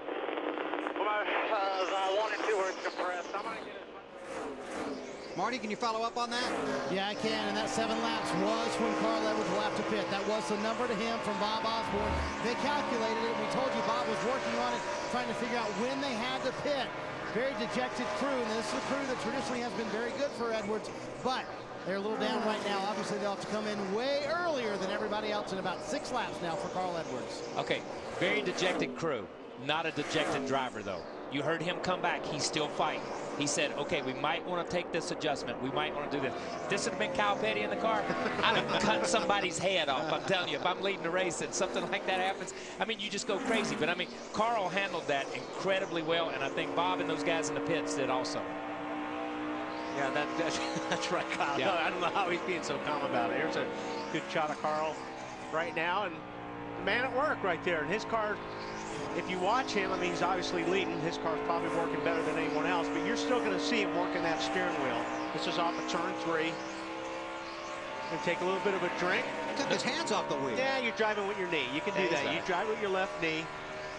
86 to a 96 behind. See my wife do that all the time on the freeway. Yeah, I used to do it when I would Twitter all the time. I'm not doing it you're now. I'm really, sorry. you're Just a thought I'd throw that out maniac, there. man. Sorry. But you see him working the wheel, and I mean, this is just something with this car now everybody's going through. Is you're busy around this place. Now, just a couple of things. Obviously, they got very little fuel in that car. Very little fuel. If they're pitting this fast, right. They got that 1 can in, but they obviously didn't get hardly anything from the 2nd can in. And we've gone about 62 laps now of green, make that 72, and this is the most consecutive green flag laps here at Pocono since June of 2003 when we went 92 laps. You know, here's the other thing. The first TNT race was going to be good enough some drama here. All right. 10-4. 10-4. How does he have the presence of mind to think of that? Thanks for the tagline there, Carl. But I tell you, the thing is, you know, at least he knows he's got a car that's capable of A, getting in position to get his lap back, and B, outrunning these guys, or at least running with them. So he's not crazy thinking he's going to lose something he can't get back, because we're only 90 laps into a 200-lap race. This is 6th place here. Jeff Burton taking a spot away from Kurt Busch. Good run for Burton. In a season that has seen the Childress teams really struggle. There's that Mark Martin guy. He's almost in every shot, it seems like, when you show the guys up front.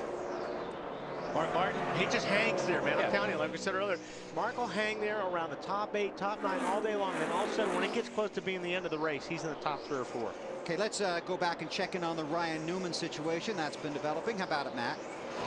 Bill, down here in the 39 pit, Jeff Andrews, Scott Maxer from the Hendrick Motorsports engine department. Long conversation with Jay Nolan. He's the engine tuner here on the 39. Now, they've formulated their game plan for when they go into the hood. One thing that they're going to do, they've already got a carburetor primed, ready to go if they make the carburetor swap. What they're going to do is they've got Crayola crayons, and they will take these crayons and they will go to each spark plug wire to try to find which plug wire is not hot. That way they can try to diagnose which cylinder. Then they're going to swap out that plug wire with the plug wire they've got here on the engine tuner's tray here in the box. So they're getting their game plan together, trying to figure out exactly what the problem is under the hood of this 39.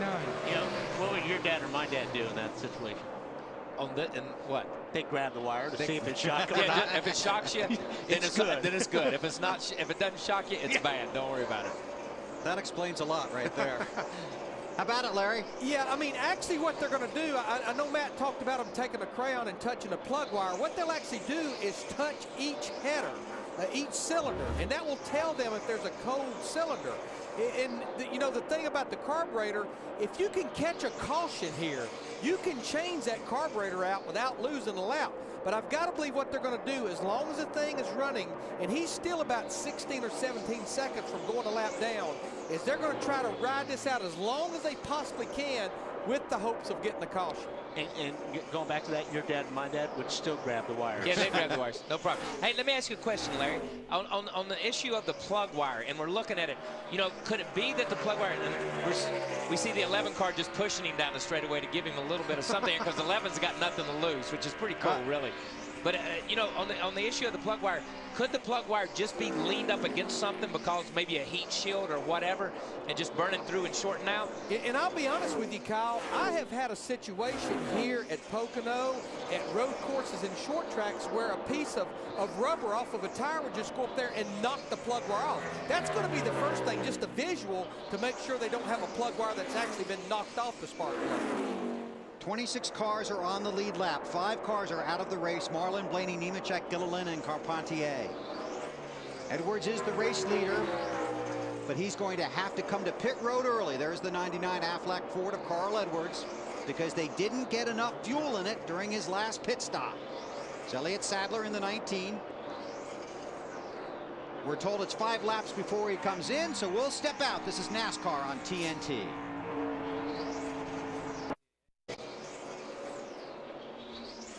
The drama is building for Carl Edwards, and he knows it. He's the race leader, and he's got a very fast car. He just does not have enough fuel. He's going to have to short pit, and that could come any time. Here's today's Burger King field summary. You see we've had 7 leaders, 10 lead changes, and the 5 cars are out of the race. Edwards has led the most laps, 53. Jimmy Johnson has led 31. Gordon, Kurt Busch, Tony Stewart among the leaders of the race today.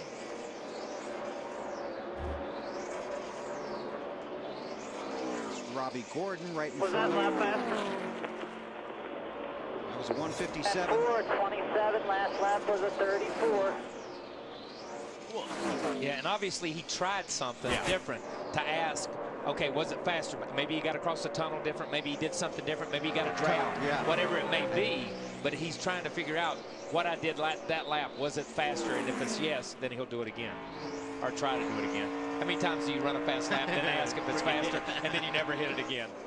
Marty, what's the latest down there? Well, and what Carl's done, he's done that the last couple of laps. He's trying to experiment with lines, just like you guys are saying, trying a couple different things each different lap, trying to play around to see if there's a way to get this 99 even faster. Clearly, they have a fast car, and they hope it continues to stay green here at Pocono. If this all stays green, this will all be a moot point, and Carl Edwards will pit. Everybody else should pit about 5-6 laps later, and everything should be okay. Hey, Marty, they don't want to guess wrong here.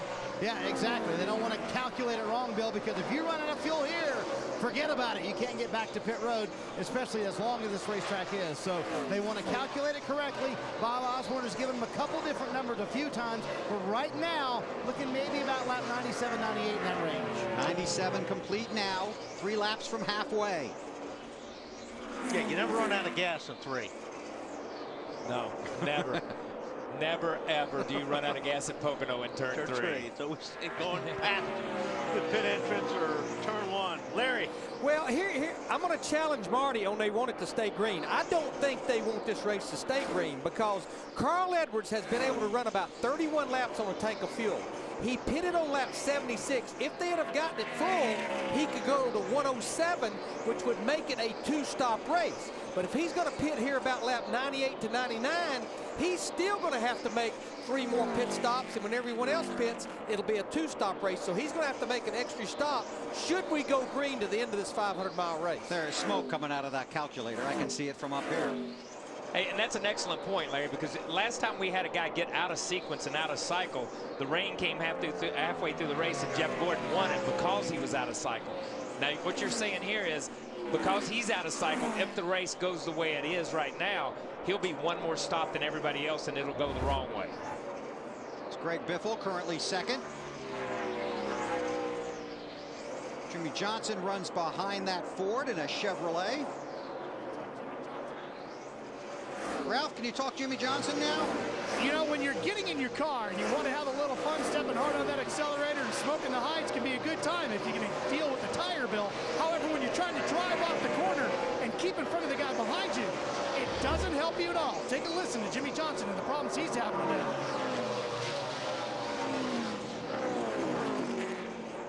It's a little snug everywhere, but definitely once I kind of release the brake, actually. Deep in compression isn't too bad. It's just after that I roll and I really can't touch the gas. It'll blow the front tires off. Johnson's crew going to try to adjust that for Jimmy when he comes back around, getting ready to make their next round of pit stops. But guys, you got to be able to get those tires to grip and drive you forward. Finding good drive out of the corners. One of the things we're hearing all the teams talking about today.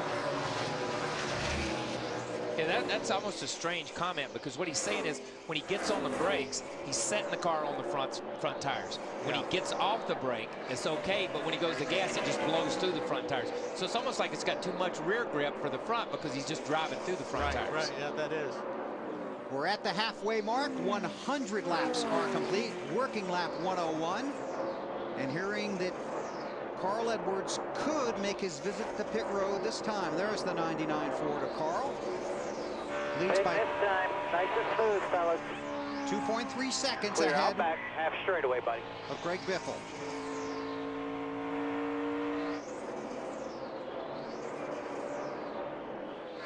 Again, during the last pit stop, the pit crew for Carl Edwards did not get the fuel tank full. So Carl's going to have to pit a few laps earlier than everybody else. You heard Marty talk about it. So Carl Edwards comes to pit road as the race leader. Long drive down to you, Marty. And Kyle mentioned it, Bill. They've been encouraging the crew the entire time. Carl on the radio telling the guys, listen, smooth stop. We are not in a hurry. Don't worry about it. Hopefully everybody else will have to make a green flag stop here, and everything will sequence back the way that they want it to. He said the car, very good in turn 3, a little too tight in 1 and 2, which is backwards of what they were before. So they're going to go halfway on the adjustment they made last time and take 1/2 round out of the left rear wedge. 4 tires, very smooth stop this time, as they do take their time and make a nice stop. Yeah, they got it all that time. Yeah, that was a good stop. How good is that sound? You can hear that guy pull the tear off the window. I mean, and I'm deaf. I can hear it. Did you see the catch can man waving? Oh, yeah. He was on top of it that time. So Carl Edwards returns to the track, and we'll see where he falls in. Hey guys, one good thing about being the leader at Pocono and having to make an unscheduled green flag stop, he's still going to be on the lead lap. It's the benefit of a 2.5-mile track. There's Greg Biffle, the race leader. You know, that's one of those times when you come off turn 4 or turn 3 here and you're running like 5th or 6th, and it's like, my God, is it time to pit already? What's he doing? Because you're not a teammate and you don't know what's going on. Jeff Burton headed for Marty. Yeah, a little bit early, Bill, and the children's cars really haven't been getting as good a fuel mileage as some of the other cars. Burton says his car has really been an enigma today. Tight at times, loose at times. He feels like part of that was clouds, part of that was sun. So what they're going to do is an air pressure adjustment for Burton, trying to make it better in turn 3. That's where he says the car is a little too tight. That's where he was very good earlier on. So he really wants to kind of go back to where the car was earlier. Quick 4-tire stop for the Caterpillar team. That's not pitting early. That's like a half stop right there. Caution is out. That was a half stop. This is good news. Jimmy Johnson. Oh, wow. Over the Now he's line. his pit. Blew that one.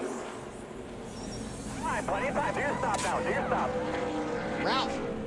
Well, Jimmy Johnson dove down pit road here, and they're sending it back out. We're going to try to get the story on this for you, and we'll be right back with you with more here, Bill. This is going to be good for these guys because he was second. When the caution come in, he just dove to pit road. Now he's going to be up front. He had to be coming to pit road before the caution. Right. So if he hit that cone and the caution was out, this is going to hurt him. It's going to help Carl Edwards. We need to see footage of this to see whether he comes straight from the wall down or whether he was already coming in. Still looking to see where the leader is and where Jimmy Johnson will come back out onto the track. If he did time it right, you're right. I mean, if he's not going to get penalized, if they were coming in already, the caution came out, he's going to be sitting pretty. Let's go on board. There's Greg Biffle, who scored as the race leader. And this is on board with Jimmy. Yeah, he's already down. Yeah, but don't you... Back him up. We got plenty. You have to be past that cone in order for it to be legal. So this is going to be a penalty. Yeah, I'm going to argue with him because the cone's not there. No, it was there. It was just way out there. But he had already committed to come down pit road because you saw him as we were talking. He'd already come to the bottom of the racetrack, and he locked it up. You almost saw the car when he started down pit road try to jog to the right. Let's see if we can watch the light for pit road. We'll be looking over here at the left. Watch the flag man as well. The light is red. The light is red. Yeah. Right there left. If you freeze it right there, it's red. So yeah, that's tough right there, man.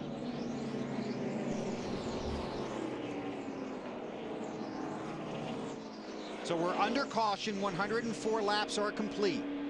Greg Biffle is scored as the race leader. Then it's Matt Kenseth, Jeff Gordon, Mark Martin to 4th, and Tony Stewart in the 5th spot. Then it's Kurt Busch, Kyle Busch, David Rudiman is 8th, A.J. Allmendinger 9th, and Casey Kane to the 10th spot. And don't forget, we're going to have a double file restart shootout style. Now, if you go back and listen to that, if I heard it right, they said the caution is out, but then somebody said pit, pit, pit. And somebody made a commitment there for Jimmy to come in. And that's what I was going to say. What I was going to get ready to say was, somebody did say pit, pit, pit. Where was he at on pit road when they said? But was he already past the cone? And Chad said, thinking in his mind, I got to take this penalty. I got to go ahead. We might as well go ahead and pit, because the deal is, if they penalize him, he goes to the back of the line, but he doesn't have to come back down pit road again. And it almost sounded like it in his voice. If you listen to Chad, it's almost like, you know what, or just come on. You may as well come on in. Yeah, we're hosed. Yeah, you know what I mean. We blew the commitment line. We're hosed. We got to take this. Let's take our medicine, go to the back, but let's don't have to come back to pit road. And we're still waiting to find out who will get the lucky dog free pass under this caution. Okay, pit road is open. Jimmy Johnson will restart tail end of the field for pitting early. Cars to pit road, led by Greg Biffle, the race leader. Ralph. Greg Biffle makes his way down pit road. Rodney Fetters runs around with the jack to get the 16 up into the air. This car's been very tight this whole run. They pull up a tear up. They're going to make a wedge adjustment in the rear. On the left, they're going to take one round out. Matt. Jeff Gordon, the 24, says the car a rocket over the first 10 laps of the run, but then it goes extremely to the tight side, especially in traffic. They didn't want to make a significant change. They want to see how things are going to cycle out, Lindsay. Matt Kenseth says that his car's a little bit too tight, so they're giving him a chassis adjustment. They gave him 4 fresh tires. He was trying to come in the last time, was upset because he was coming to go, then said, wait a minute, the light's on, I got to stay out. So his crew chief, Drew, said, just make sure that you're minding your fuel, Marty. Lindsay, Tony Stewart with a 4-tire stop that time. He said the car was a little too tight early in the run. They went back on the previous adjustment with air pressure, trying to loosen them up, especially on those brand new tires, Bill. Thanks, Marty. Free pass will go to Bobby Labonte in the 96 car. So under caution here at Pocono. Watch Matt Watch the Kenseth. 17 car. The 17 car starts and then doesn't commit. 48's already gone. Straighten out the running order when we come back to Pocono.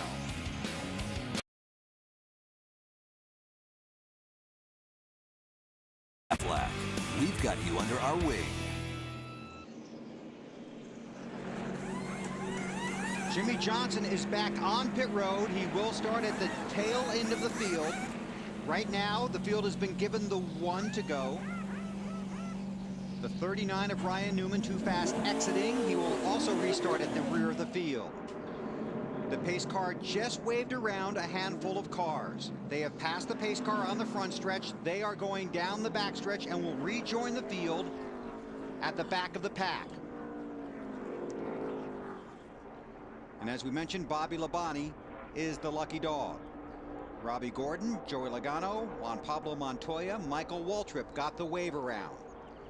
This is a double file restart. Those are all the lead lap cars in the first few rows. Then you'll go back to the first car off the lead lap. And that will start behind all the lead lap cars. It's how they came off of pit road. That's how the non-lead lap cars will line up. And the wave by cars are just now going by. Right. They got a long way to go. They got a long way to go. Up. These guys are all the way over it, almost to the tunnel turn, and the wave guy got by. They're just going into turn 1. And again, it's leader's choice. The leader of the race is Carl Edwards. Leader's choice as to whether he wants to start on the inside or the outside. And so far, the popular spot has been the outside. Yeah, and that'll change on racetracks. I mean, you know, that's one of the things people go, why, you know, the pole sitter always starts on the inside when they start the race. But as these races go on and these tracks change and everything, sometimes that outside route's faster. This is a great shot. You see the wave by cars catching up the way they're supposed to. Right back here in the back. I'm not good on the telestrator, sorry. And the cars that were penalized will have to drop to the rear of the field, the 48 and the 39. Which is the 48. The very last one is the 48 car because he is a penalized car. So the pace car heads for pit road. So if you're 10th and start a restart, instead of restarting about 19 spots back, you're only a couple of rows behind the leader, Carl Edwards, who caught a huge break on that caution.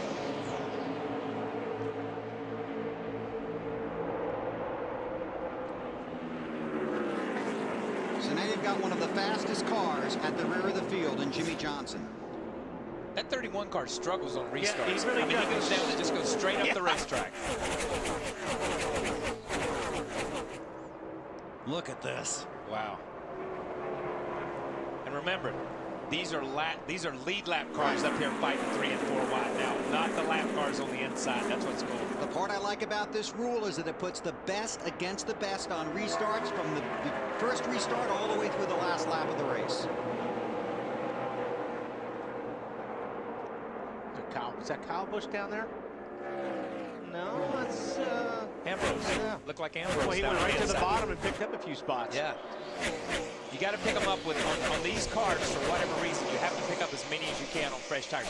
You see the cars that got the wave around. Now they're on pit road. You can see them to the right side of your screen, right up here. These cars got the wave around. Now they can pit. That's the advantage of the wave around. Now they got to get in and get back out.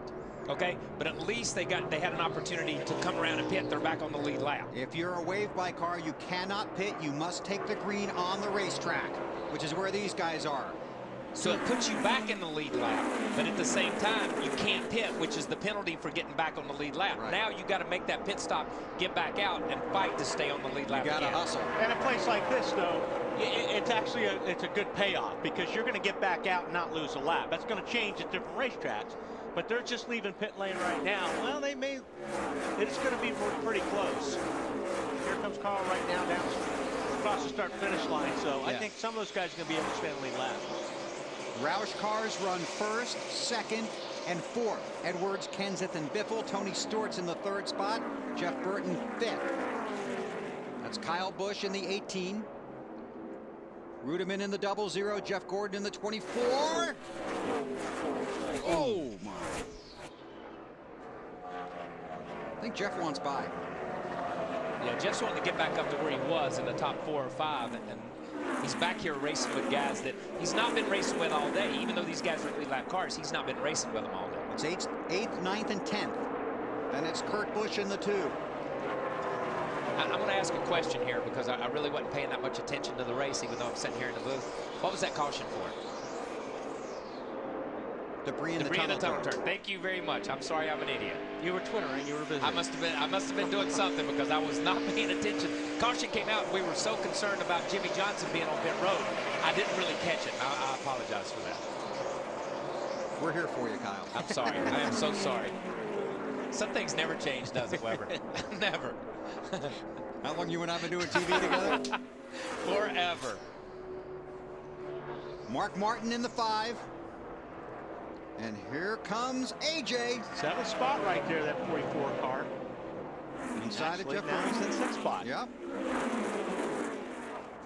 AJ's driving that thing today. Yeah, he wants 5th really bad.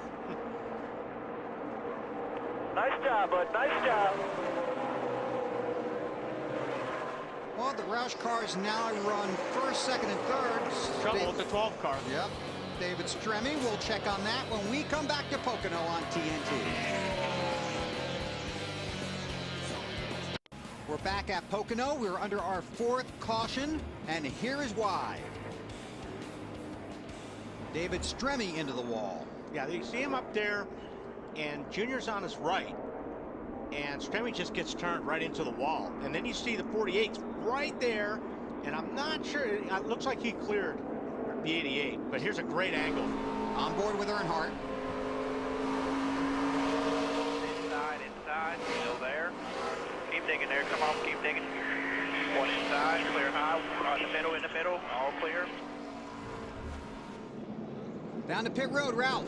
Chackenhouse wants to take advantage of this yellow to put some fresh tires on the car, make a small adjustment to the chassis through some air pressures, and a chassis adjustment. They filled him up with fuel, and he's ready to go back out, Matt. Service already complete, Ralph, on the 2 of Kurt Busch. The previous stop, they put a spring rubber in the right rear and made a wedge adjustment. Too tight, still too tight that run. So they brought him back again, made an air pressure change in the right rear. Marty. Matt Kyle Busch already gone. 2 tires for the M&M's car. He said his car a little bit too tight up half around the track bar. He said, I think it's worth it right now for 2 tires and a little bit of help with the chassis. Most of the leaders at the front of the field opted not to come down pit road. Carl Edwards leads. Will reset the running order when we come back to Pocono. This is NASCAR on TNT.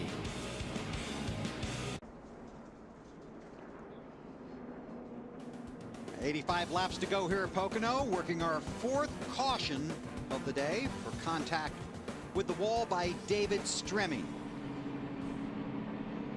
It's Dale Earnhardt Jr. Again, here's the replay of Stremme getting into the wall. Yeah, and I think a lot of this, in my opinion, is that the 88's frustrated right now. And he could have cut the 12, a little bit of slack right there. All he had to do was get out of it just a little bit and avoided that. And the reason why the 88 is frustrated is because he blew his pit stop. This is on lap 105. Sorry, right. Wally. Comes down in, and he smokes through the pit stop. He gets a car up against the wall. This put him in a situation where it put him further back in the pack, as well as the 48. When they had their mistake, it got them in a situation where it put them in the back, and things happen back there a lot more than they happen up front, and it could have taken both these cars out. Yeah, you make things happen when you're up front. You just react. You see the pit crew guys, man, they're hot right here. You know, because they're doing the best they can, and Junior just smokes in, doesn't see where he's supposed to be, slides through the pit box. But we've seen that numerous times this year. Let's be honest about that. Let's be honest about it. But he put himself in a position where he gets into Stremme. Then at the same time, the 48 cars had his trouble, like Wally says.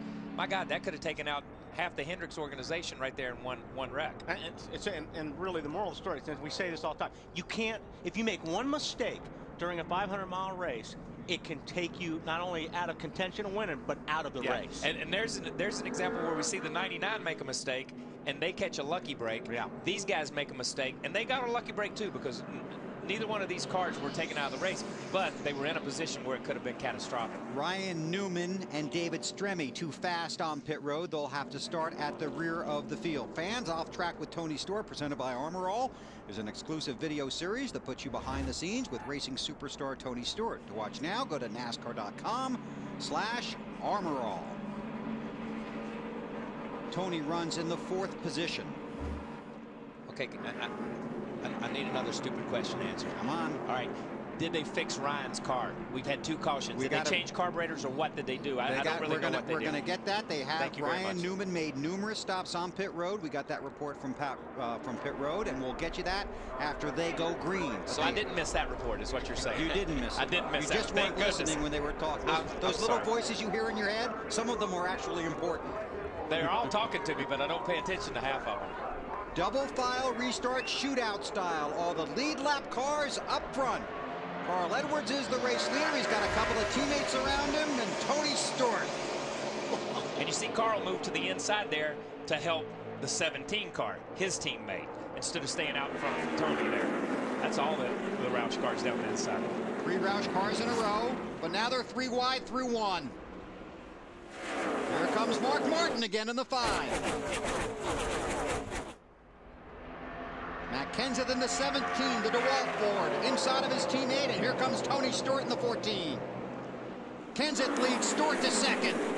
And Tony takes advantage when the 99 has to check up there to let the 17 go, but that's the crossover move. That's as a standard move right there. You check up a little bit across the tunnel, then cut back under the guy when you come off the tunnel. Edwards back to second. Then it's Stewart. Mark Martin is side by side with Greg Biffle. Martin in the 5. Yeah, Mark got down there. He was trying that bottom line and might work against him a little bit. He's got a couple of guys lined up on the outside of him.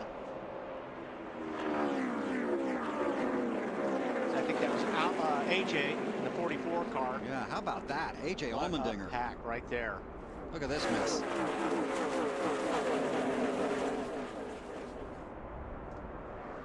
There's a 48 there. Yep. Jimmy Johnson. Casey Kane in the 9. McMurray in the 26. On board with Johnson, looking back at Kane, and Martin Truex Jr. in the 1. And like we're talking about, you want to get out of this as quick as you can. Yeah. I mean, right now Jimmy Johnson is trying to be careful, but he's also trying to get it past as many of these cars as possible. Down on the low side. Yeah, this is the most cars Jimmy has seen in front of him all day long. Right. You know what I mean? He's been in a position where he's had clear racetrack or at least 1 or 2 cars in front of him. So to get back to that clean air and to get back to a place where he's comfortable and safe, he's got to work his way through this pack pretty quick. And you can't run your line here. I mean, because, somebody else may be in your line. Your car is going to react a lot different in traffic than it does, like Kyle said, when he's out front and he's stealing all the air for his car, getting that down for us. So, yeah, it's a lot trickier in traffic. This is 6th place. Brian Vickers in the 83, the Red Bull ride. And here comes A.J. Allmendinger. Back with the crossover again. These two guys are having a good run today. Both these guys deserve a good run and need a good run, but both cars are running good today. Ralph, how about that 44 machine? Oh, you guys are right. He has been driving the wheels off of that thing. At one point in time today on the radio, he said, I'm literally just hanging on. Ryan Pemberton and the crew have been doing everything they can to give him something to work with. They've gone up and down on the setups. They're finally just getting that thing to where they think he can actually drive this car. See Ambrose there in the 47 car. He's right up there, 8th spot. Oh! Right up there. I don't know if he's going to stay 8th, but he got up there anyway. And I'm going to knock 9th, 10th, 11th, and 12th out of the way. Rudeman in the 00. Allmendinger. Here comes the 33 of Boyer. But these last 2 corners with the 47 car right there with Ambrose and with the 44 car, they get in the corner, they lose their momentum. Look how many cars drive past. Right. Just like Wally said all day, this is a momentum racetrack now with these cars. The 33 and the 31 are teammates. They were working together briefly there. Now up front, Carl Edwards trying to get the lead back from teammate Matt Kenseth. And he does. Clear, all clear. Edwards has led 71 of the 121 laps so far today. Then it's Biffle, then Stewart, then Martin. There's Jimmy Johnson looking to the inside of Ambrose.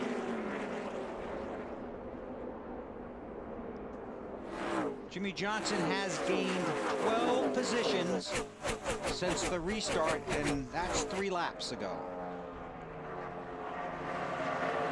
Jimmy Johnson on the move. It's a Chevy trying to catch a couple of Fords at the front of the field. Carl Edwards is the race leader at Pocono.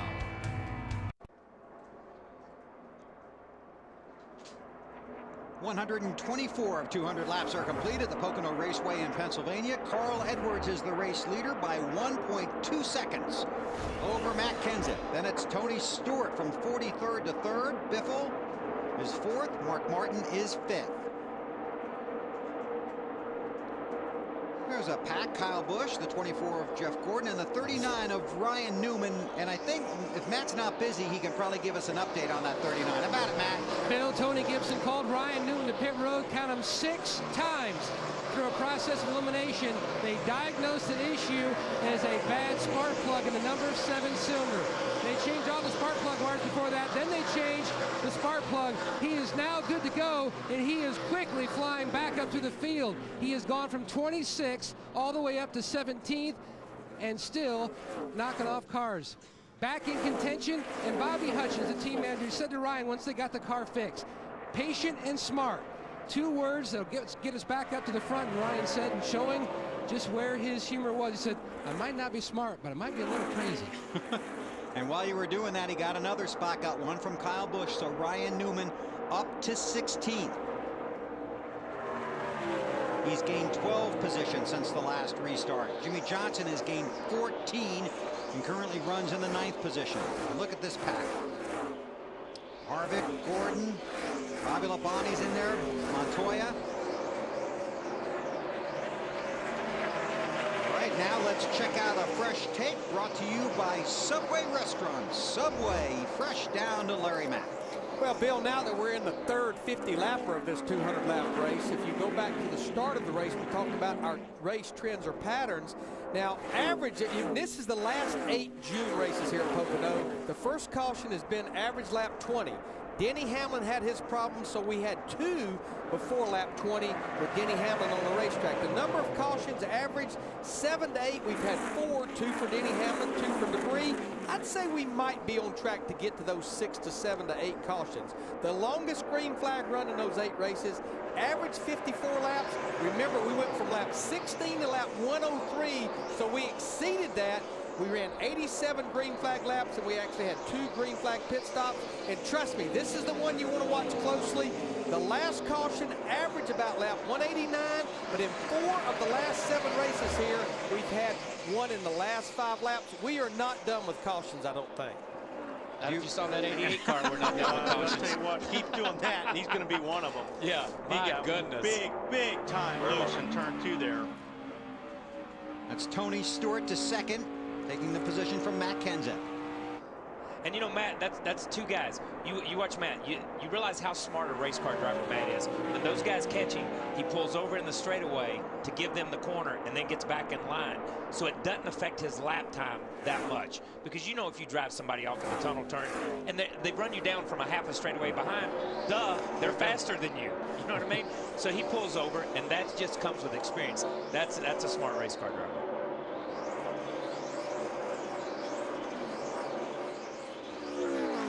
Now, Bill, Wally, Kyle, I keep thinking about this 99 car that's out there a little over a 2-second lead. Remember, the last 2 cautions, he has stayed out. He has not been to pit road since he pitted under green at lap 101. Now, all the other leaders that pitted at 105, and especially like Jimmy Johnson, Kyle Busch, and Casey Kane that pitted at lap 114, I think all of those cars can make it on 2 stops. The saving grace for Carl Edwards and Bob Osborne will be the 9 caution laps that we've had since he pitted, but I think to be able to make it on 1 more stop, he's going to have to go to about lap 136, and it will still be stretching it for that 99 car. Hey, let me just say this. The saving grace for that 99 car was that caution they had a minute ago. He's already got his saving grace for the day. Talking about the top 10 and Edwards. You got more, Larry? But yeah, I still don't understand, being that close on fuel, why they passed up an opportunity to just hit pit road and top off with fuel. You just heard Bob Osborne tell him we're going to have to pit in 8 laps. In fact, Kurt Busch is on pit road now. Let's go down to pit road. Something amiss, Bill, on the 2 of Kurt Busch. He came on the radio half a lap ago and said something is just flown out. Now he thinks that the belts might have come off because he's got no power steering on that 2 car now. A little hot. You see the water coming out. The belts may have come off of it. If he's got no power steering, then he's not turning the water pump either. Yeah, and you just heard him say it's at 240 right now. He's got, if the belts flew off of it. Right now he is 4th in the championship point standing. So heartbreak for Kurt Busch here at Pocono. Edwards is the race leader. This is NASCAR on TNT. A hover over the Pocono Raceway in Long Pond, Pennsylvania. 133 laps are complete. 200 the scheduled distance. 67 to go.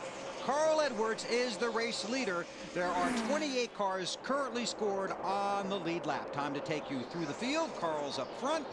And let's see, I believe that's Marty Snyder's guy. Yes, it is, Mr. Weber. And those clouds you mentioned, all the crew chiefs looking to the heavens, going, wonder how that's going to affect my race car and wonder what I should do on this last stop to make a change for the possible weather that's going to be here. They're going to pit in about 4 laps for Carl Edwards. You'll see him on pit road. He said he's just a touch free on the gas. His crew chief, Bob Osborne, keeps saying, make that 14 car behind you do the work. Don't you worry about him. Tony Stewart is in second place in that 14 car from 43rd to 2nd. Terrific run. Stewart on this run has not said one word about the race car. He was a little concerned about it being too tight early in the run, but so far it's been very good. Lindsay? You know what? You guys are talking about the weather. That's exactly what Matt Kenseth has been asking about on his radio. But right now, Matt just satisfied that he was able to lead a lap in this race. For the past 4 races now at Pocono, he has been able to take the lead right now. He says he wants to free the car up a little bit. They can go about 20 more laps, Matt. And on pit road now is the 4-time series champion, Jeff Gordon. His car loose in, tight in the middle. Awful. He says you just haven't been able to do anything in the dirty air. Significant air pressure change. He's done. Ralph? Greg Biffle has spent a lot of time up in the top 4 today. That's where he sits right now in 4th position. He's still dealing with brakes that are not that good here today. The car tends to get tighter as the run gets longer. He's looking to get in here and free that car up a little bit, Matt. Running a solid fit is the 5 of Mark Martin. Mark says he really can't stand the car to be any freer, but yet it's still tight on entry to turn 3. But at this juncture, he's just going to have to live with it. Jimmy Johnson has been working his way back up through the field after taking time after those pit problems to get the car dialed in the way they like it. How good is it? Listen to Jimmy. Got a horse, boys. Got a horse now. Chad Knaus just said they're going to make the same type of adjustments, only go about half the way they just did. They're very happy with the way this race car is. And how about the 83? Remember, crew chief Ryan Pemberton was really scratching his head on what to do for Brian Vickers earlier today. This is a driver that finished 2nd here in this race just a year ago. They seem to have found a pretty good adjustments. They've been working on it all day. They're running 7th. And David Rudiman, he won just a month ago in Charlotte. His car's been too tight in turn 3. Can't get it to roll through the corners, but they're working on that number 8. And Marty, it sounds like your car's coming down pit road for 31. Yeah, Ralph, green flag pit stops really starting here at Pocono, and this round, Jeff Burton has said his car just terrible on this last run, said it just has absolutely no grip, and they've lost the grip in turn 3. That's where they were very good earlier in the race. Remember, Burton and Carl Edwards pitted a little bit out of sequence with everybody else, so they have to pit a little bit earlier than everybody else. 4 tires and a wedge adjustment trying to get this car a little bit better for Jeff Burton. Carl Edwards coming down pit road too, Bill. So Carl Edwards gives up the lead and comes down pit road.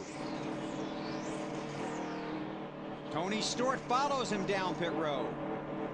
Working lap 138. There's Stewart in the 14, Edwards in the 99. Ralph, you're first.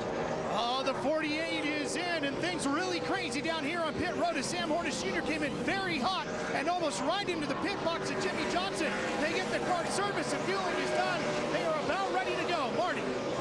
Your leader, Carl Edwards, on pit road. We told you just a little bit free on the gas. A quick stop for these guys on that. A little longer on the left rear for Carl Edwards. He will, however, beat Tony Stewart back onto the racetrack. It was 4 tires and an air pressure adjustment for Edwards. 4 tires, no changes for that 14 car of Tony Stewart.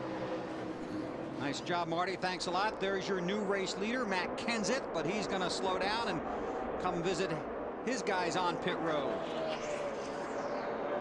Slows down for the commitment line. Coming to you, Lindsay. Thanks, Bill. Matt Kenseth just said, you guys, I want you to free me up a little bit, and please give me a tear off. That's because the last one they did, Bill, was actually covered with bugs.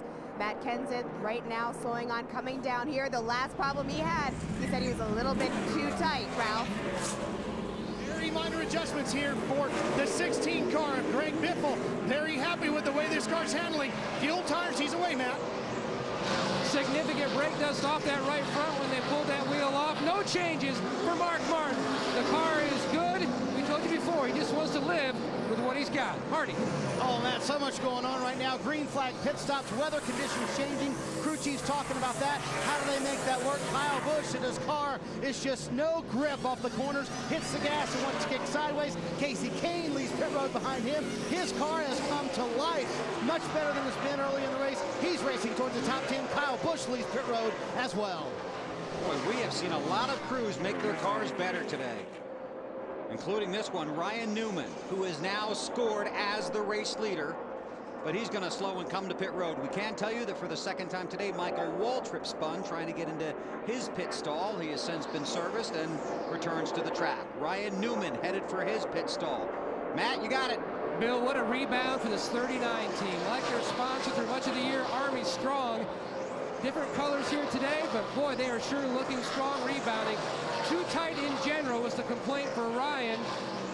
An air pressure change in the right front for the 39. Let's go up pit road to Lindsay. Matt, the 42, Juan Pablo Montoya, said his car has been an absolute handful all day. He was complaining about it being tight. At one point, it was loose. You see them giving him 4 new tires. They made a chassis adjustment, and they're just hoping that he can gain some ground. Thank you, Lindsay. Jamie McMurray now scored as the race leader. McMurray has not pitted. Elliott Sadler has not been to pit road. Casey Mears has not pitted. They're scored as the top 3 right now as we cycle through green flag stops with 60 laps to go. McMurray coming to you, Lindsay. Yes, he is. Jamie McMurray, also one of the guys who is asking to be freed up. Jamie has said at one point earlier this morning that he felt like this was the best car that he's ever had to bring to Pocono. They have not had success here in the past, but you see his crew right now giving him 2 right side tires. The question for Jamie right now is gaining more track position. There you go. It will be 4 for Jamie, some fuel, and a chassis adjustment. And McMurray returns to the race. Elliott Sadler now scored as the race leader. There's his Best Buy machine. Got an update on the 48, Larry? Yeah, well, to some degree, Bill. If you look at Elliott Sadler and Casey Mears running second, they pitted under that last caution about lap 115. Right. But remember, Jimmy Johnson, the 48, Kyle Busch, and Casey Kane, as well as Jamie McMurray, they all pitted on that caution as well. So what those guys were forced to do when all those leaders came to pit road, Bill, they had to come with them, because the worst thing in the world that can happen to you at a track this size is for the leaders to pit, you're still out there, and get a caution. That's going to put you in big trouble. So that's the reason those guys were forced to short pit and to come with the leaders. But for most everybody now, it's a one-stop race. With 59 to go. Johnson is currently scored in the 8th position. Sadler and Mears, as Larry just pointed out, pitted on lap 115. After those 2 cars on the track, it's Carl Edwards, Tony Stewart, and Matt Kenseth. Biffle, Martin, Johnson, Vickers, David Rudiman in 10th. But Elliott Sadler right now with the race lead.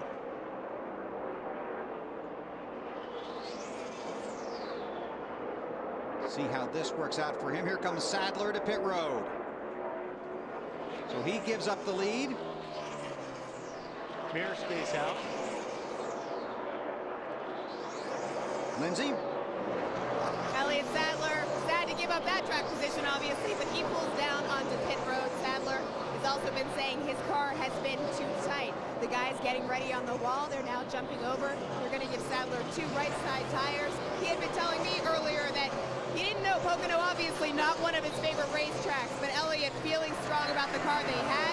It will be a 4 tire stop for him. Bill? Thanks, Lindsay. You saw the 99 go around the 07.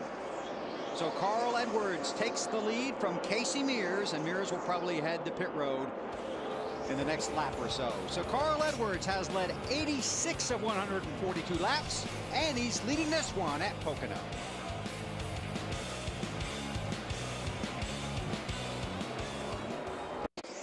Just 55 laps to go in the Pocono 500. Live here on TNT, Carl Edwards is the race leader, 2.5 seconds over Tony Stewart.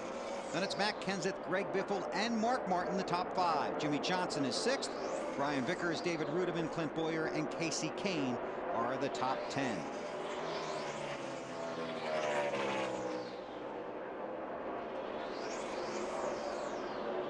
there you see the 55 of Michael Waltrip. He's had some issues on pit road, and Kyle, you want to walk us through a few things? Yeah, he had a couple of issues on pit road. The first one we caught when he started down pit road. You see the 26 car coming in, and I want to explain something here. Watch the 26 right front. See how it locks up. He's got his brakes adjusted to the front. And that's what happens when the car gets slow and you apply more brake. You see the 17 car come down. He hits his brakes, the rear tires lock up. He's got more rear brake.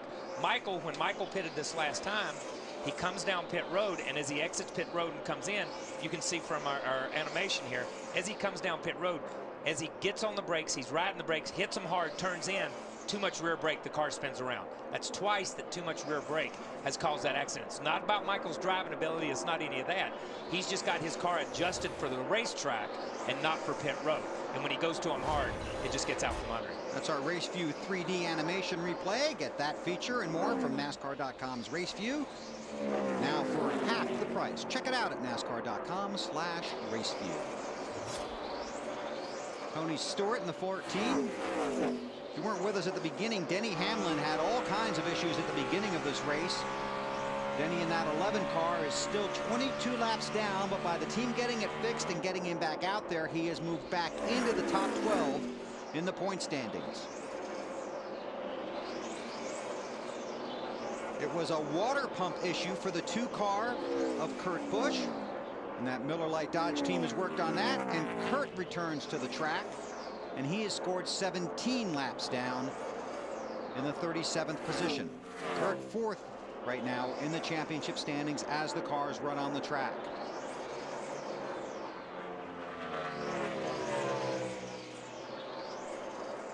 So it's Ford at the front of the field, followed by Chevrolet. Looking for our first Toyota, Brian Vickers, followed by Rudeman. Here's our Toyota driver update. Now you see Vickers in the 7th spot. Ooh. Now we saw Vickers around backwards almost right there.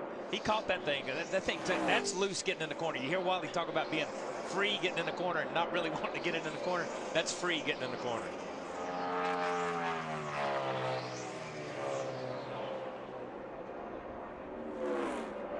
Another Toyota. Saw Kyle Busch runs in the 16th position, and this track has not been very kind to Kyle, and he's not having a real good day today. Take a listen.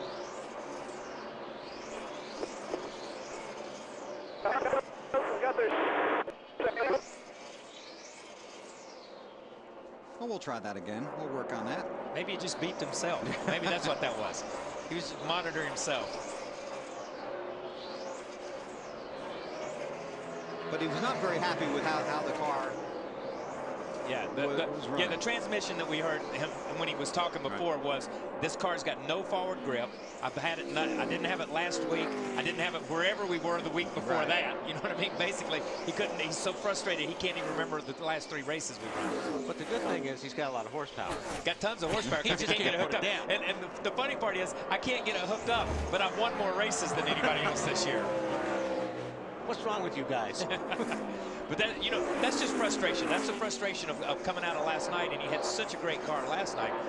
Look at 77 car swaps a little bit right there, but he, that's just his frustration level at coming to places where he really feels like he's got a car that should be good and it's not. Ryan Newman in that 39 car. That's the 13th, 14th, 15th, and 16th back there, and that's number 1 right now.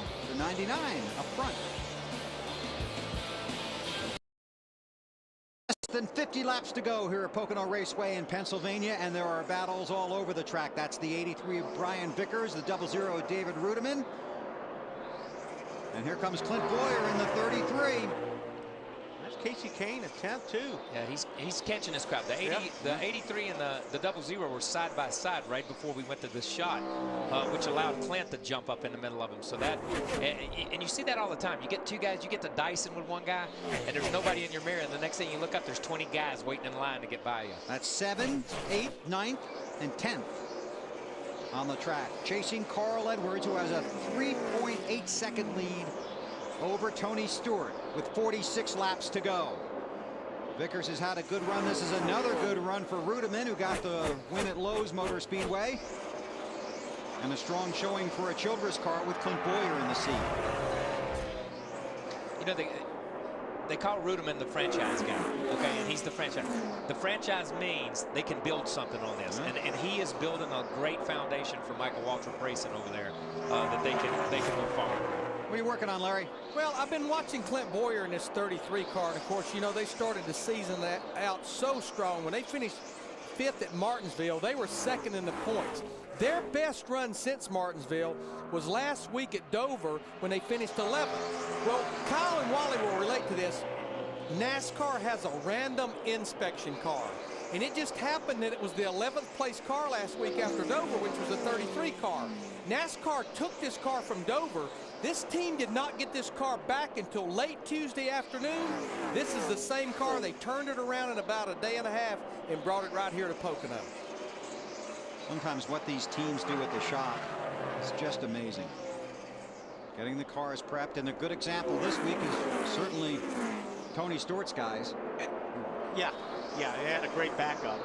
But, you know, a lot of times, too, and Kyle knows this, I mean, even though these cars have to fit a template, and they're almost exactly the same, you're always going to get in a race car that feels better than the other cars. And it's like anywhere you take that car, it's a top 10 car or a top 5 race car. And even if it's not, in your mind it is, which makes you drive it, work on it, and everything you do with that car you handle different. You just get favorite cars. I'll tell you who's got a good car today is Carl Edwards. This is the 8th time Edwards has led 95 or more laps in the race, and in the previous 7 he has finished the day in victory lane.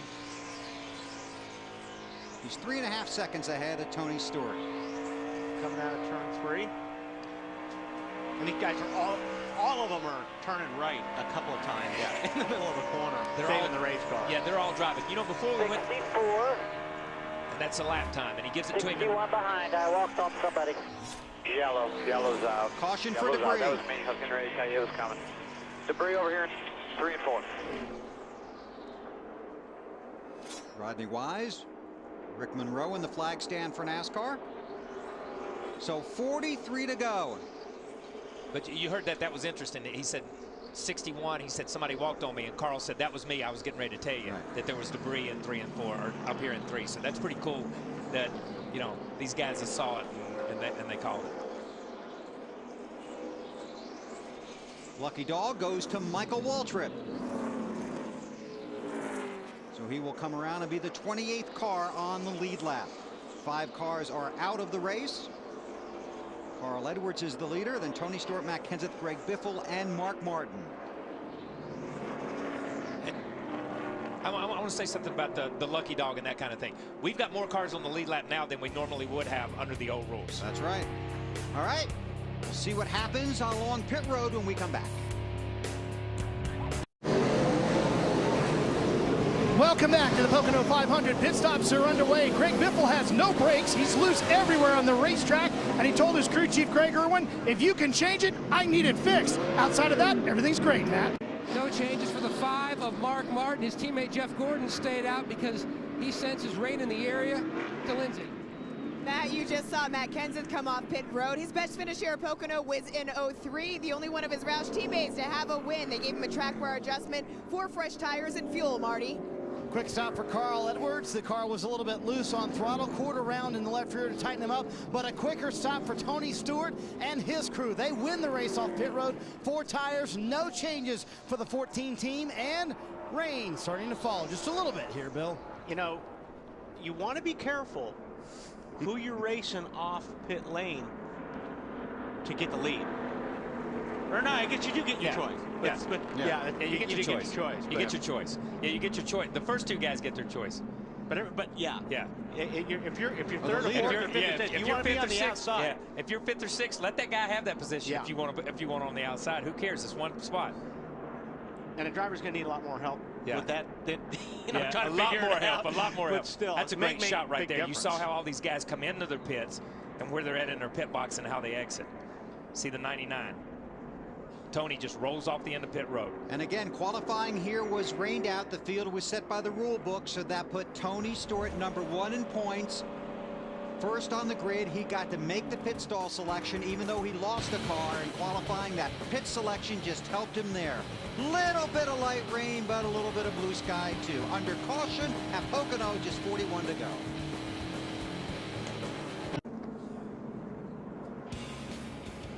Under caution at the Pocono Raceway in Long Pond, Pennsylvania. Brought out by debris, and now a little shower over one portion of the track, but there are blue skies right above the infield, so hopefully we'll get back to green flag racing soon. There you see the 24 of Jeff Gordon. Last pitted on lap 134. We're working lap 162. So Jeff did not pit under this caution. He is scored as the race leader. And as we told you about a little earlier today, 2 years ago, he won this race using rain strategy. Love Steve Letarte and Jeff Gordon, man. Hey, you got to love that call. Guess who's back? TNT's race buddy. Log on to NASCAR.com now and watch up to 4 live camera angles at once with the new TNT Race Buddy Mosaic View. TNT Race Buddy, he hangs out at NASCAR.com. And you can send us a question if you want. And the truck tells me we've got a question. Actually, I saw that thing.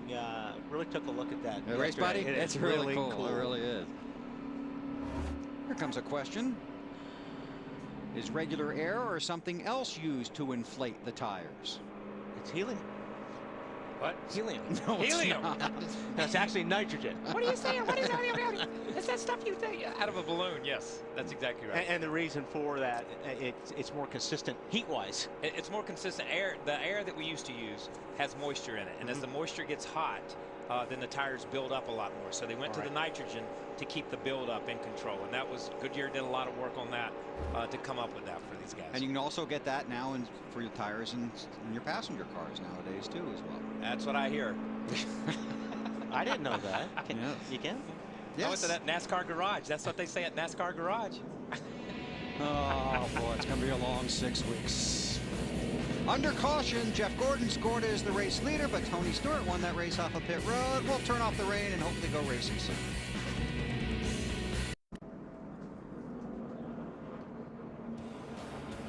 Hey, look at that. The sun is shining on the Pocono Raceway in Pennsylvania. The field got 2 to go last time by the starter stand. There is your race leader, Tony Stewart. Jeff Gordon has been to pit road for service, so he gave up the lead, and he will have to restart behind the cars that are not on the lead lap.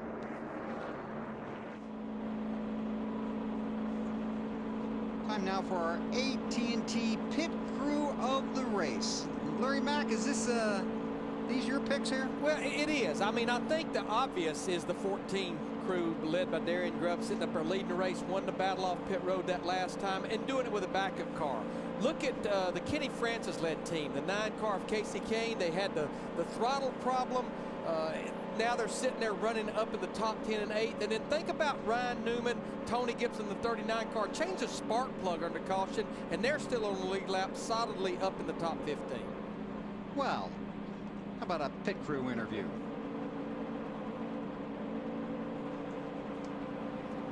Marty. Well, Bill, let's talk to the man who got his car out front. Darian, first of all, how worried are you about fuel? How short might you be? It's going to be really, really close here. I'm not the minute got him out front. It's that pit crew out there. It's been working so hard all day. Got him out front. We're going to be really, really close here. I think we might have another caution for another little sprinkle here in a few minutes. That's what we're going to hope for right now. How much are you watching the radar? And let's talk about this crew and Tony today. It's been a very calm pit crew today, and Tony's been very calm on the radio as well. It's been a very methodical march to the front. That's what we're all about. We're staying calm, taking care of business right here. All right, Tony Stewart out front, and Darian promises one more rain shower. We'll see if that comes true. Been a number of cars waved by the pace car. They'll come around to be behind the pack as we get the restart, and these cars have come to pit road to top off. Yeah, now these cars came to pit road to top off. Now what they're going to have to do is they go behind everybody else, just as you explained earlier. You've got lead lap cars, then you've got lap cars, then you've got these guys who came to pit road the next time. They've just got to fall in line wherever they can fall in line. They can't drive up to the front of the pack. 31 cars on the lead lap. Matt. Bill, the bad news for Jeff Gordon, the rain stopped.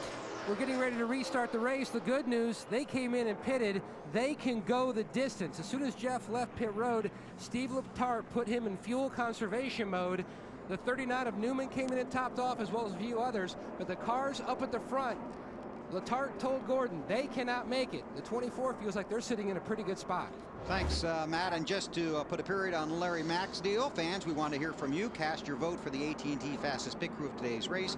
From your AT&T phone, text in the car number for the pit crew you think is the fastest and most valuable in this race to 2258. Michael's pit crew was pretty fast. They've had to dodge him twice on pit road. Don't think that's and what everybody else around. And everybody else. I give them. I give that group a score right there. Brand new double file restart shootout style. The leader of the race is Tony Stewart in that red Office Depot car. He chose the outside lane at his leader's choice. It's all lead lap cars in the front, then the cars not on the lead lap, followed by those that have been penalized, and the wave by cars. The guys that pitted off of their scheduled lap. Here we go. 35 laps left at Pocono.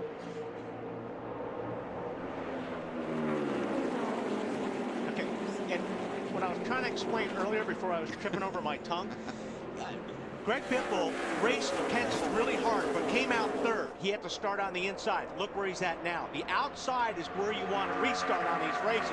He just lost 4 or 5 positions, and that's what I was trying to say earlier. You got to be careful when you're racing off pit lane, because if the outside line is better, let that guy go so you get that outside lane. But and we were talking about it too. But you know how race car drivers are. Oh, there's a car in front of me. I got to get by him. I got to get by him. Biffle in that 16 3M Ford right behind Mark Martin.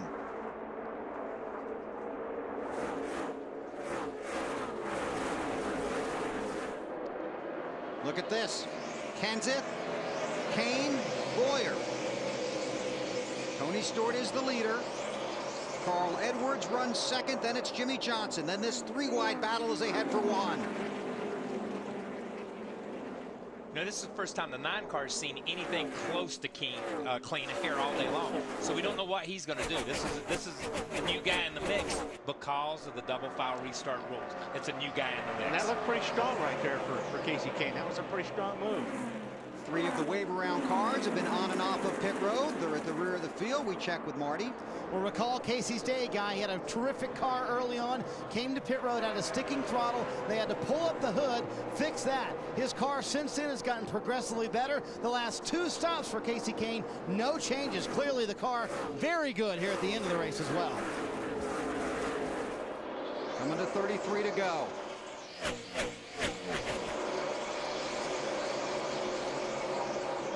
Yeah, there are 2 hungry drivers at the front of this field. Tony Stewart, Carl Edwards. And you can't, this is part of, right now you can't be saving anything. You got to give it everything you have. 33 laps to go. And there is some weather in the area too, so you definitely want to get to the front as fast as you can and then stay there. Jeff Gordon trying to work his way through the field after coming to pit road.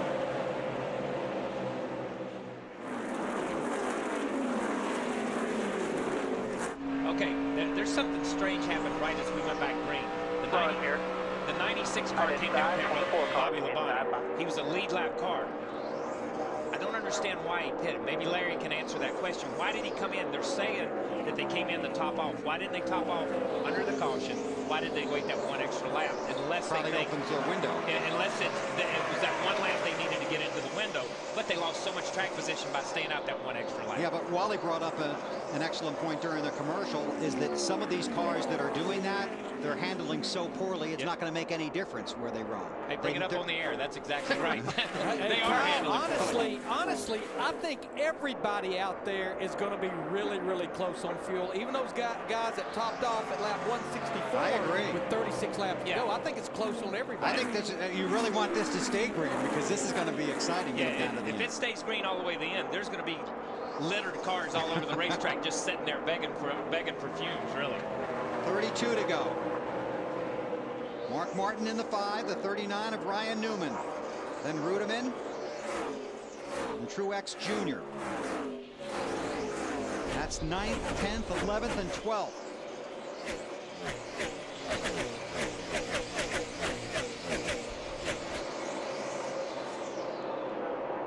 Tony Stewart just ran his fastest lap of the race on lap 168. Edwards ran his fastest lap of the race on 167. Casey Kane just ran his fastest lap, and so did Clint Boyer. got to do with the track cooling off. Getting a little bit more grip. Cooling off. Might be rain in the area. Yeah. 30 laps to go. I got to get up might on want here. to win. I got to jump up in the seat and get up on the wheel here for a little bit. Here comes Truex, that TomTom Chevrolet. And Gordon looking to the inside.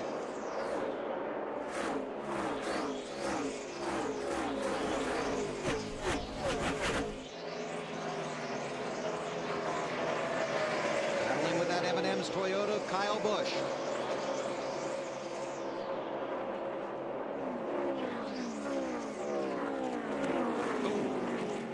And that 51 car jumped up in the picture there. It's Dexter Bean making his first Sprint Cup Series start. He's 3 laps down in the 36th position.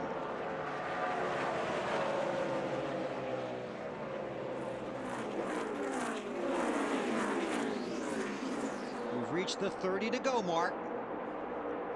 Up front, it's Tony Stewart. Boy, Carl Edwards trying to rope him in.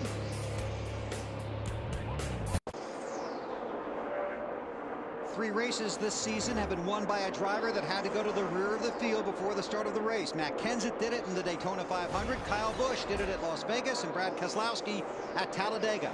Tony Stewart in that 14 car had to start this race at the rear of the field in a backup car. He leads with 26 to go. Time to take you through the field. Here's Mr. Snyder. And Mr. Weber, earlier this week, Tony Stewart told the media this has been a dream season. He hopes he doesn't wake up and find he's going to Daytona and he has to start it all over again. This may be the dream run. As you mentioned, might become the 4th man this year to go from the back to the front and win. That is his dad on the left side of the screen, Nelson Stewart, here in attendance today. He may be in attendance for his son's first ever win as a team owner and a driver. Right behind him, Carl Edwards doing the best he can to catch up with him. Carl saying the car a little bit too loose, especially through turns 3. That's where he's worried about it. Edwards 4 laps short on fuel. Stewart, however, a little bit closer on fuel. They may make a gamble. Casey Kane's car has absolutely gotten so much better and come to life here in the last little bit. Fastest car on the racetrack the last several laps. Kane very happy with the car. And again, as we mentioned, no changes the last few stops for Casey Kane. Ralph? As far as Jimmy Johnson goes, they're just trying to conserve fuel. They like the way the car is handling right now, but Chad Canal's not one to really tip his hat as to whether or not he can or can't go all the way. The one thing he will say is he needs Jimmy to save as much as he can. Now, Boyer in that 33 car, they're trying to say they don't think they have enough to get to the end, but this is a driver who traditionally is very good here in the final 10% of the race. In the last few years, he averages picking off 6 positions in the final 10% of the race. This is where he comes alive, Lindsay. You know, Ralph, Matt Kenseth, the father-to-be right now, has slipped back to the 6th spot. He says, I'm giving it every single thing I have. However, I don't have any rear grip. He also says his car has gotten too loose. They last pitted on lap 158, so they're going to be about 10 laps short, Ralph.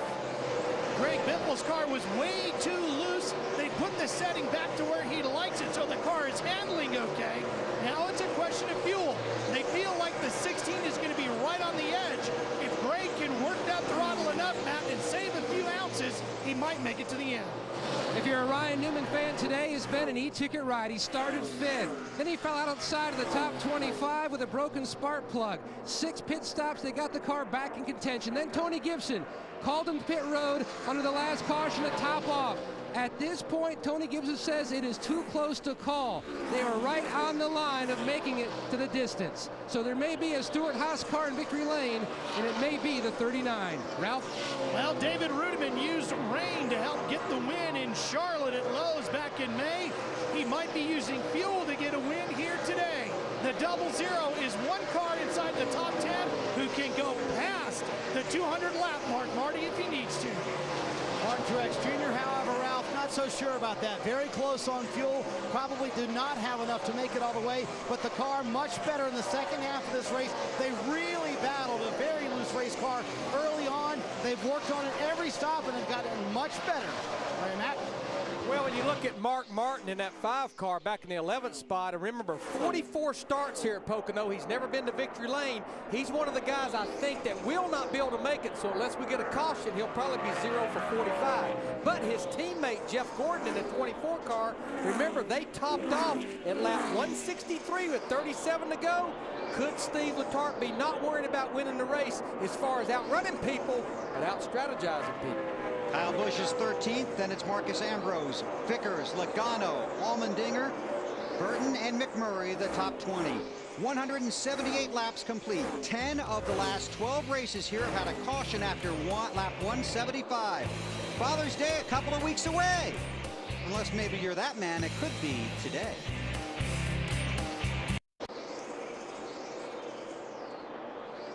Tony Stewart is the race leader. He's finished in the top 10 in 6 of the last 7 races here, but finished 35th last year after he got caught speeding on his final green flag pit stop. He's out front now by about a second over Carl Edwards. Then it's Casey Kane, Jimmy Johnson, and Clint Boyer are the top 5. We took you through the field, told you who the top 20 positions were. Currently, Sam Hornish Jr. runs in the 20. There's Jamie McMurray. He was 20th. He just passed Hornish, so Jamie currently runs in the 19th spot. He's about 20 seconds behind the leaders. Had a pretty decent day. I like a little better finish. Behind him, there's Sam Hornish Jr. Kurt Busch gave him some kudos yesterday, saying Sam's really coming along and really contributing to the information the team's able to gather at the track on race weekend. And behind Hornish, Casey Mears in the 07, driving for Richard Childress. Currently runs, he's in the 21st spot. And behind him, you'll find his teammate Kevin Harvick, a couple of Richard Childress Chevrolets running 21st and 22nd. Man that's really struggled with his car all day is right behind Harvick as we ride with Kevin right now. There's Harvick, and behind him, running 23rd on the track, is Dale Earnhardt Jr. And I'm going to chime in here. If you guys at home have seen some of the in-car stuff that we've seen from this car, it's a miracle he's still driving. This thing took off. They made one adjustment somewhere that has just taken them out in left field, and they have not been able to get back from about the halfway point. Had a top 10, top 15 car right in that range, 13, 14, 15, kind of like Dover, but just took themselves out. Just had his hands full? Hands full, man. It just looked like, earlier it looked like he was loose in, and it just seems like, and I'm watching his hands, it's almost like he's afraid to turn the wheel in the corner, so it's probably still loose in. Yeah, he's being incredibly careful when he gets into the corner. And then a lot of times like that, it just takes off and it'll go up a car length. It took off there just a touch. But down in 1 and 2, he's been up in no man's land. He scored in the 22nd position. Behind him, Michael Waltrip in the 55 car is racing in the 23rd spot. He's had a couple of issues on pit road, but Michael got the lucky dog. He is on the lead lap. In the 24th position, Bobby Labonte. The Ask.com machine. And Bobby's in this position because he stopped and topped off. So let's be clear about that. You know, he's not been running in this position. He's run better than that. But when they went green, he came straight down pit road, which was legal because he is a lead lap car. If he was a lap down or more, I'm not sure that's legal. I'm not sure exactly what that. I know if you're a wave around car, that's not legal. Right. You got to take the green on the race track. But for Bobby, it's a legal move, and he's hoping they go green to the end and he picks up some spots. Reed Sorensen stopped on lap 173 in that 43 car. So he would definitely be able to reach the finish. Yeah, that's all. A lot of these guys back here that we're talking about, like Kyle said, that they're hoping that 15 guys run out of fuel. That's a lot of hope. Yeah, they're going for the finish. They're not going for outrunning anybody. They're going for the finish. And you know, man, a trophy through strategy or a trophy through outrunning, still a trophy, man. That's right. Still a win. So, and after Sorensen, it's Elliott Sadler. Brian Vickers has really fallen off the pace. Had to come to pit road on lap 181. And David Reagan and Kevin Harvick has slipped back all the way to the 29th position. Some of these guys aren't waiting. Mark Martin. Smooth here. Nice and smooth. 47. Ralph's already there with the 16. Well, the 16 is in to take fuel on with that car. They weren't sure they could go all the way. They thought they were going to be a little short. He is got 2 tires and a quarter round to the right rear, Matt. Alan Gustafson's worked over his Larry McReynolds signature calculator, burned it up, and it told him he was 3 laps short. Right side tires only to top him off. Chassis adjustment, service complete. Marty. Kyle Busch hitting pit road, Matt, and it's been a long afternoon for him, dealing with a very, very loose race car. They knew they had to top off, so when everybody else started coming, they decided to come as well. It'll be fuel and an air pressure adjustment. 2 right side tires only for Kyle Busch. This happening with 15 laps to go. 185 laps are complete. Tony Stewart is the race leader. Now, guys, they're short pitting, but Right. while they're doing that, they don't want to take a chance running out of fuel. But if you notice, they're throwing those right side tires on there. That way, they'll get advantage for more laps of the fresher tires. Matt? Ralph, I'm sorry. Clint Boyer was in 5th, Bill, but he couldn't make it. They were going to go all the way to 192. Instead, they come in at 186. They take fuel, put on little tires on the right side, and away he goes. Sometimes these crew chiefs don't tell you the whole truth. Sometimes. How about like during practice on Friday and during practice on Saturday? Oh, I'm talking to drivers. I wasn't talking about telling us the truth. Oh, they don't tell the drivers the truth either? Are you kidding me? Larry always did. There's your race leader, Tony Stewart, looking for his first win in 2009 and his first win as a team owner. And another thing, if you're racing guys and they're short pitting around you, you're really forced to do the same thing, because if they're putting right side tires on, they're gonna outrun you. Yeah, and we're right in that point too. As Matt Kenseth comes down pit road, we're right at that point. 10-15 laps to go. You got to take enough gas to get to the end. You might as well put some tires on them. These guys that wait until 6-7 laps to go, they're gonna gas and go. They're gonna spend time. Yeah, guys, to follow up on Kyle, here is the 17. He just came into his pit box. He was saying, please, guys, give me some more tires. He was begging for them. He said the 33 and 16 are going to straightaway us. They gave him 2 tires and fuel, Matt. The 88 of Dale Earnhardt Jr. slides to a stop. Junior, much of the afternoon, his biggest complaint, just no grip. You can see him put the car in gear. He's down and away. Oh, that's good hustle by the tire changer there. Getting out of the way. And I'm looking at the board here. 3 laps ago, Bobby Labonte was 26th. Now he's 16th, right. And he doesn't have to pit. That's right. So that strategy is playing out for the 96 car right now. Bobby Labonte last pitted on lap 165. Stewart continues to lead. He pitted on lap 159.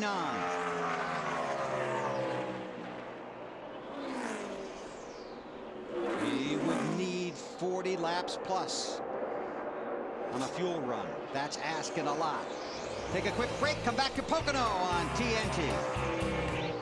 I didn't pull away from him, just kind of rode there, and then he did pull away.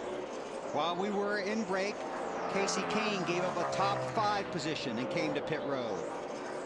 Right now it's Stewart, Edwards, Johnson, David Rudeman is 4th, and Ryan Newman is 5th. Then Jeff Gordon, Marcus Ambrose, Montoya, Burton, and Allmendinger. Your top 10. Man, that's a lot of fuel to save with 9 laps to go. That's a lot of fuel, man. I mean, a 2.5 mile racetrack. Yeah, I mean, I don't know how much they have to save. I don't know what's in their tank, but if they're thinking about this with 9 laps to go. Now, these guys have been running about 157 miles an hour. That's been their lap speeds. See what they are now. 153. No, Stewart was 155 that time.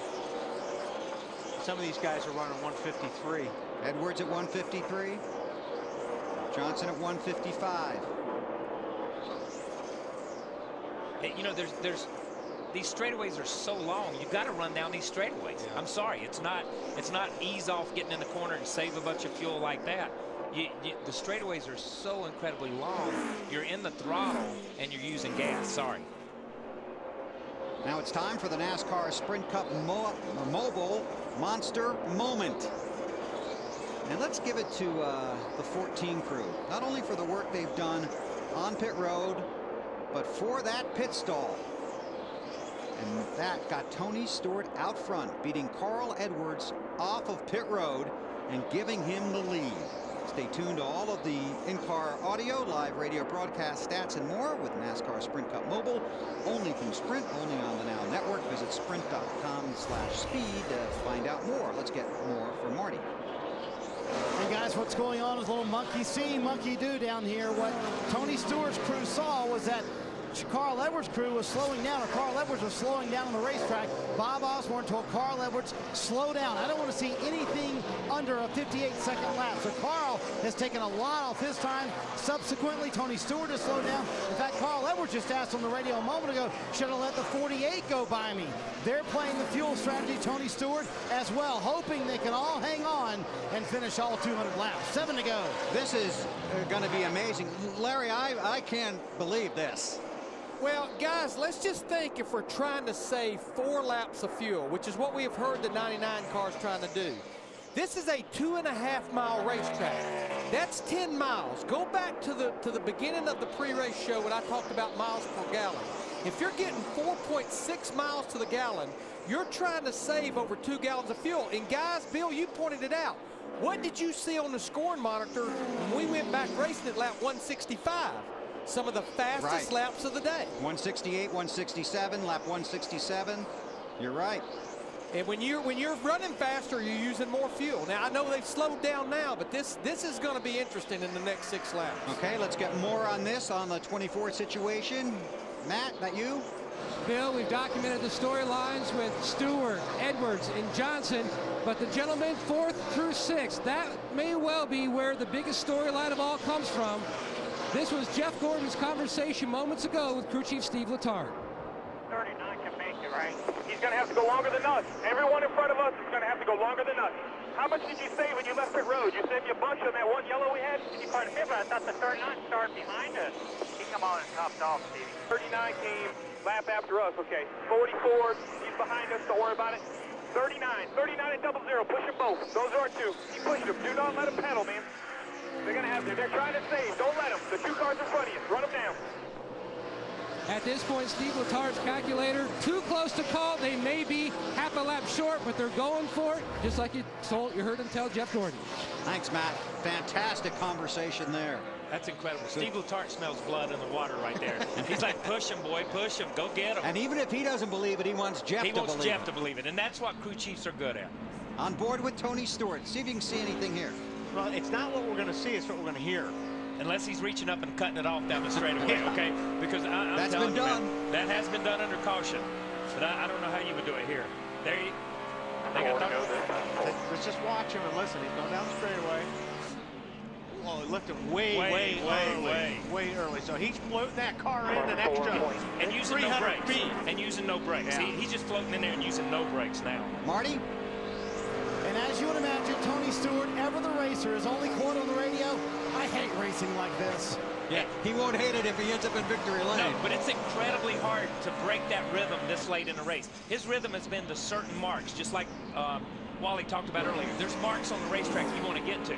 His rhythm has been within those marks. When you get yourself out of that rhythm, it's hard sometimes. It's very hard. It's hard to drive a race. It's hard to drive a race car, not 10/10ths. That's right. When you got to back off and you got to run 75%, it's very hard to do. You lose concentration. You're so used to just busting on that thing every single lap. This is great. He's using no brake. Watch his brake thing, man. I mean, he's letting off going into turn 3 over there with nothing. Casey Kane just ran a lap of 159.6. Stewart was 5 miles an hour slower than that. Hey, Bill, what does Tony Stewart and Darren Grubb actually have to lose? You would say, well, they're the points leader. Exactly. The way the chase is set up, right now they have a 317-point cushion to play with.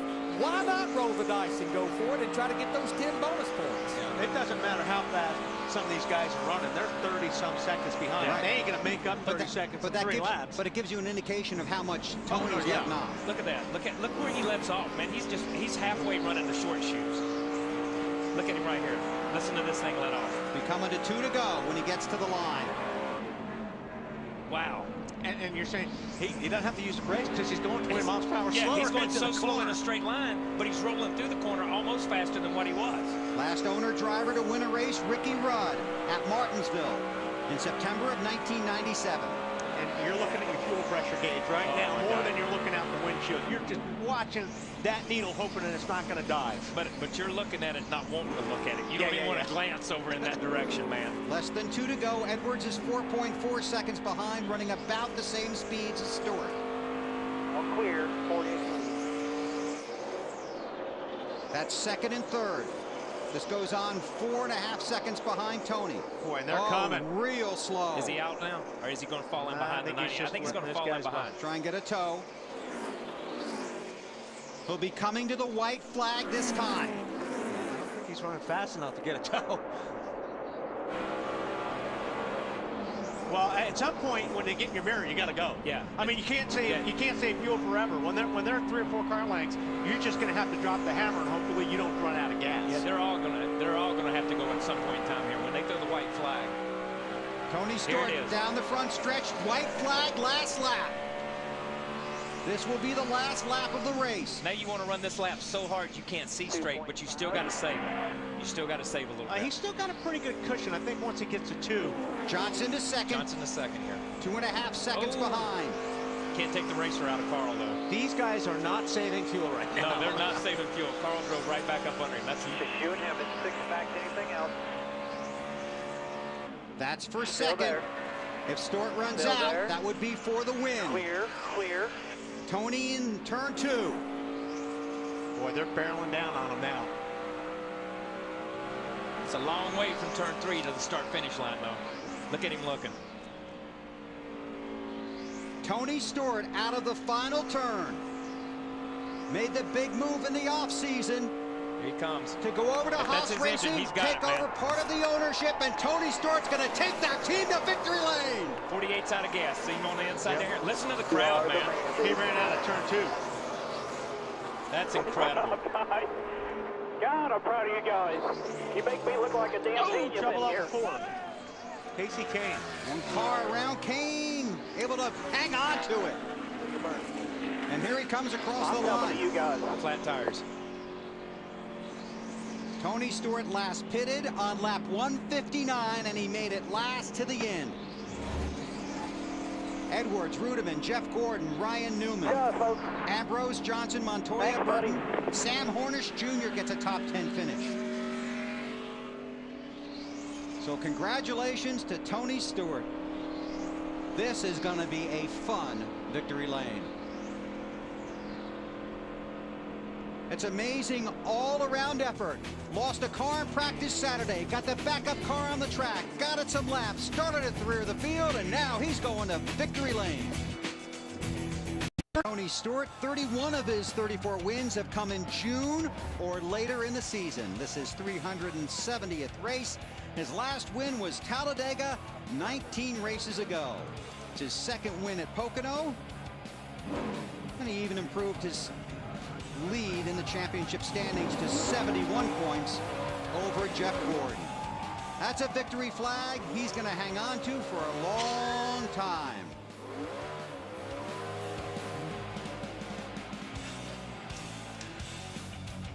He's the 6th owner-driver to win here at Pocono. To victory lane, and here's Marty Snyder. And this has been a celebration a long time in the works. Tony Stewart gets to victory lane in his Stewart-Haas machine for Office Depot and Old Spice, and he's going to savor this one, I have a feeling, just a little bit. Tony Stewart wins at Pocono.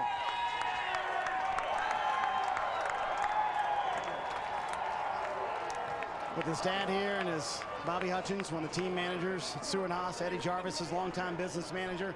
When you put this deal together last July, did you ever believe you'd be in victory lane less than a year later?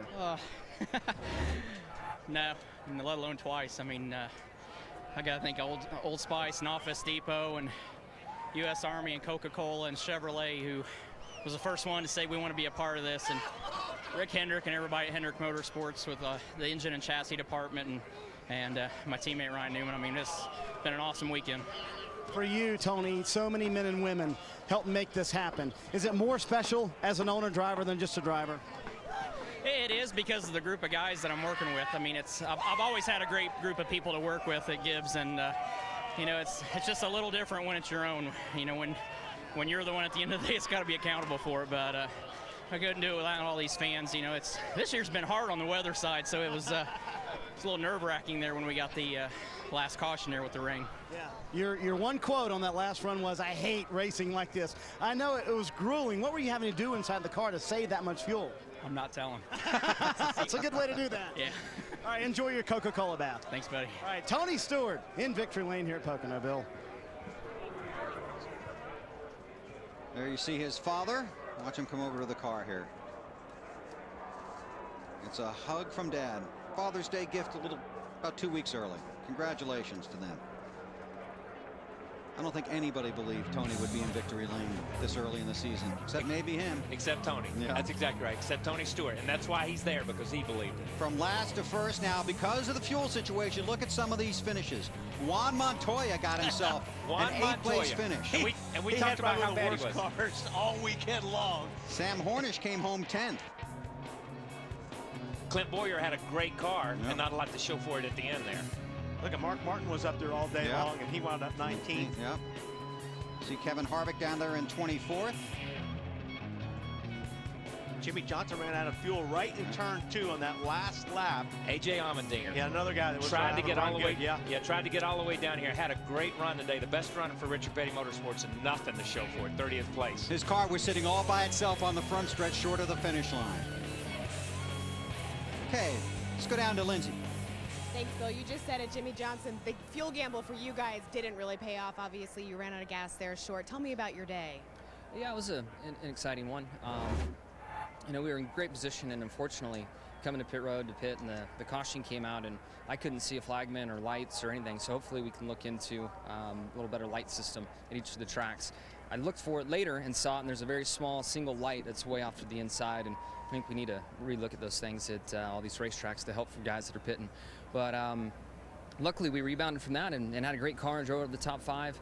And then at the end, we were just playing field game, and I didn't play it well enough. I had to run too hard at the start of that run to stay ahead of the 33 and try to stay ahead of the 9. And I just used up too much gas, and I ran out coming into the tunnel turn. But you tried. I did. I tried, and it was funny just kind of riding and wondering who was going to go and win, because everybody was about half throttle.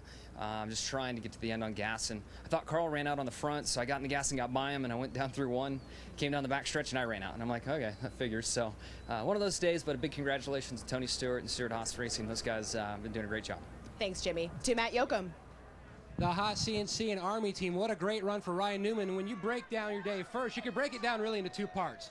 First, the spark plug issue. Yeah, we had a spark plug problem and changed it after we just changed the distributor cap and wires. And I was trying to troubleshoot it. I felt like I was driving an old car or something, driving down the road and troubleshooting at the same time. But the guys did a great job on pit road, getting everything changed. And we got lucky just being able to stay on the lead lap with the Haas Automation Chevrolet. And a good run. Congratulations to Tony and their entire group, but a good run for our guys to be able to fight back through that. And you know, we took the little extra gamble to put the fuel on the last restart there. Gave up a couple spots, but in the end, it was the right thing to do and guaranteed ourselves a top 5 finisher at least. Very close on fuel. You were still trying to save fuel because Tony had it calculated out to about 199.5 miles is when you were going to run out. And he claims Stewart claims I'm the number guy, but those guys did a great job today, and you know, just happy to be in the position I am. And congratulations to everybody at Stewart-Haas Racing. It's a great team effort. Happy to be a part of it, and look forward to continuing out the rest of the year. Tony Gibson, Ryan Newman, the 39 team, stellar run. They end the day Pocono in 5th. You're right about that, Matt. 4th driver to start the race at the rear of the field and win in 2009. That's Tony Stewart's the 4th guy to do that this year.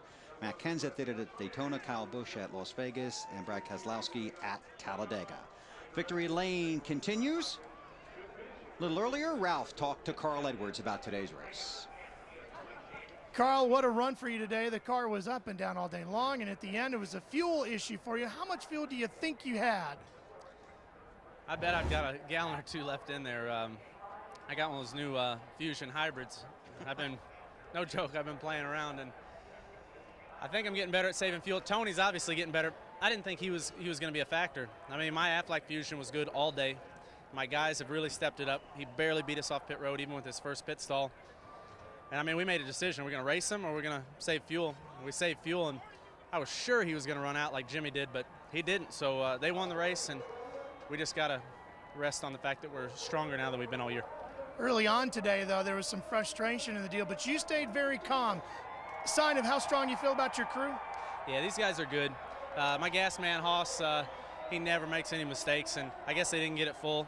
I don't know if it's Haas's fault or not, but my guys are coming around, and I think if we can peak with 10 to go, we're going to be contending. 2nd place today for Carl Edwards. You know, when you look through the history of Pocono, strange and unique things always seem to happen. And Jeff Gordon, how would you describe this finish today with the whole fuel mileage scenario? Yeah, you know, we've seen it happen in a lot of races, and this is a tough place to save. So I'm really impressed with those guys that finished ahead of us. I'm really proud of Steve Letarte and this whole DuPont crew for what they did to get me out there in, you know, that position and be able to go all the way. You know, you got to get the finishes any way you can. We never gave up on it. We were pretty good there for a long time. That double file restart, boy, I tell you what, it killed us. So we got to work on that a little bit.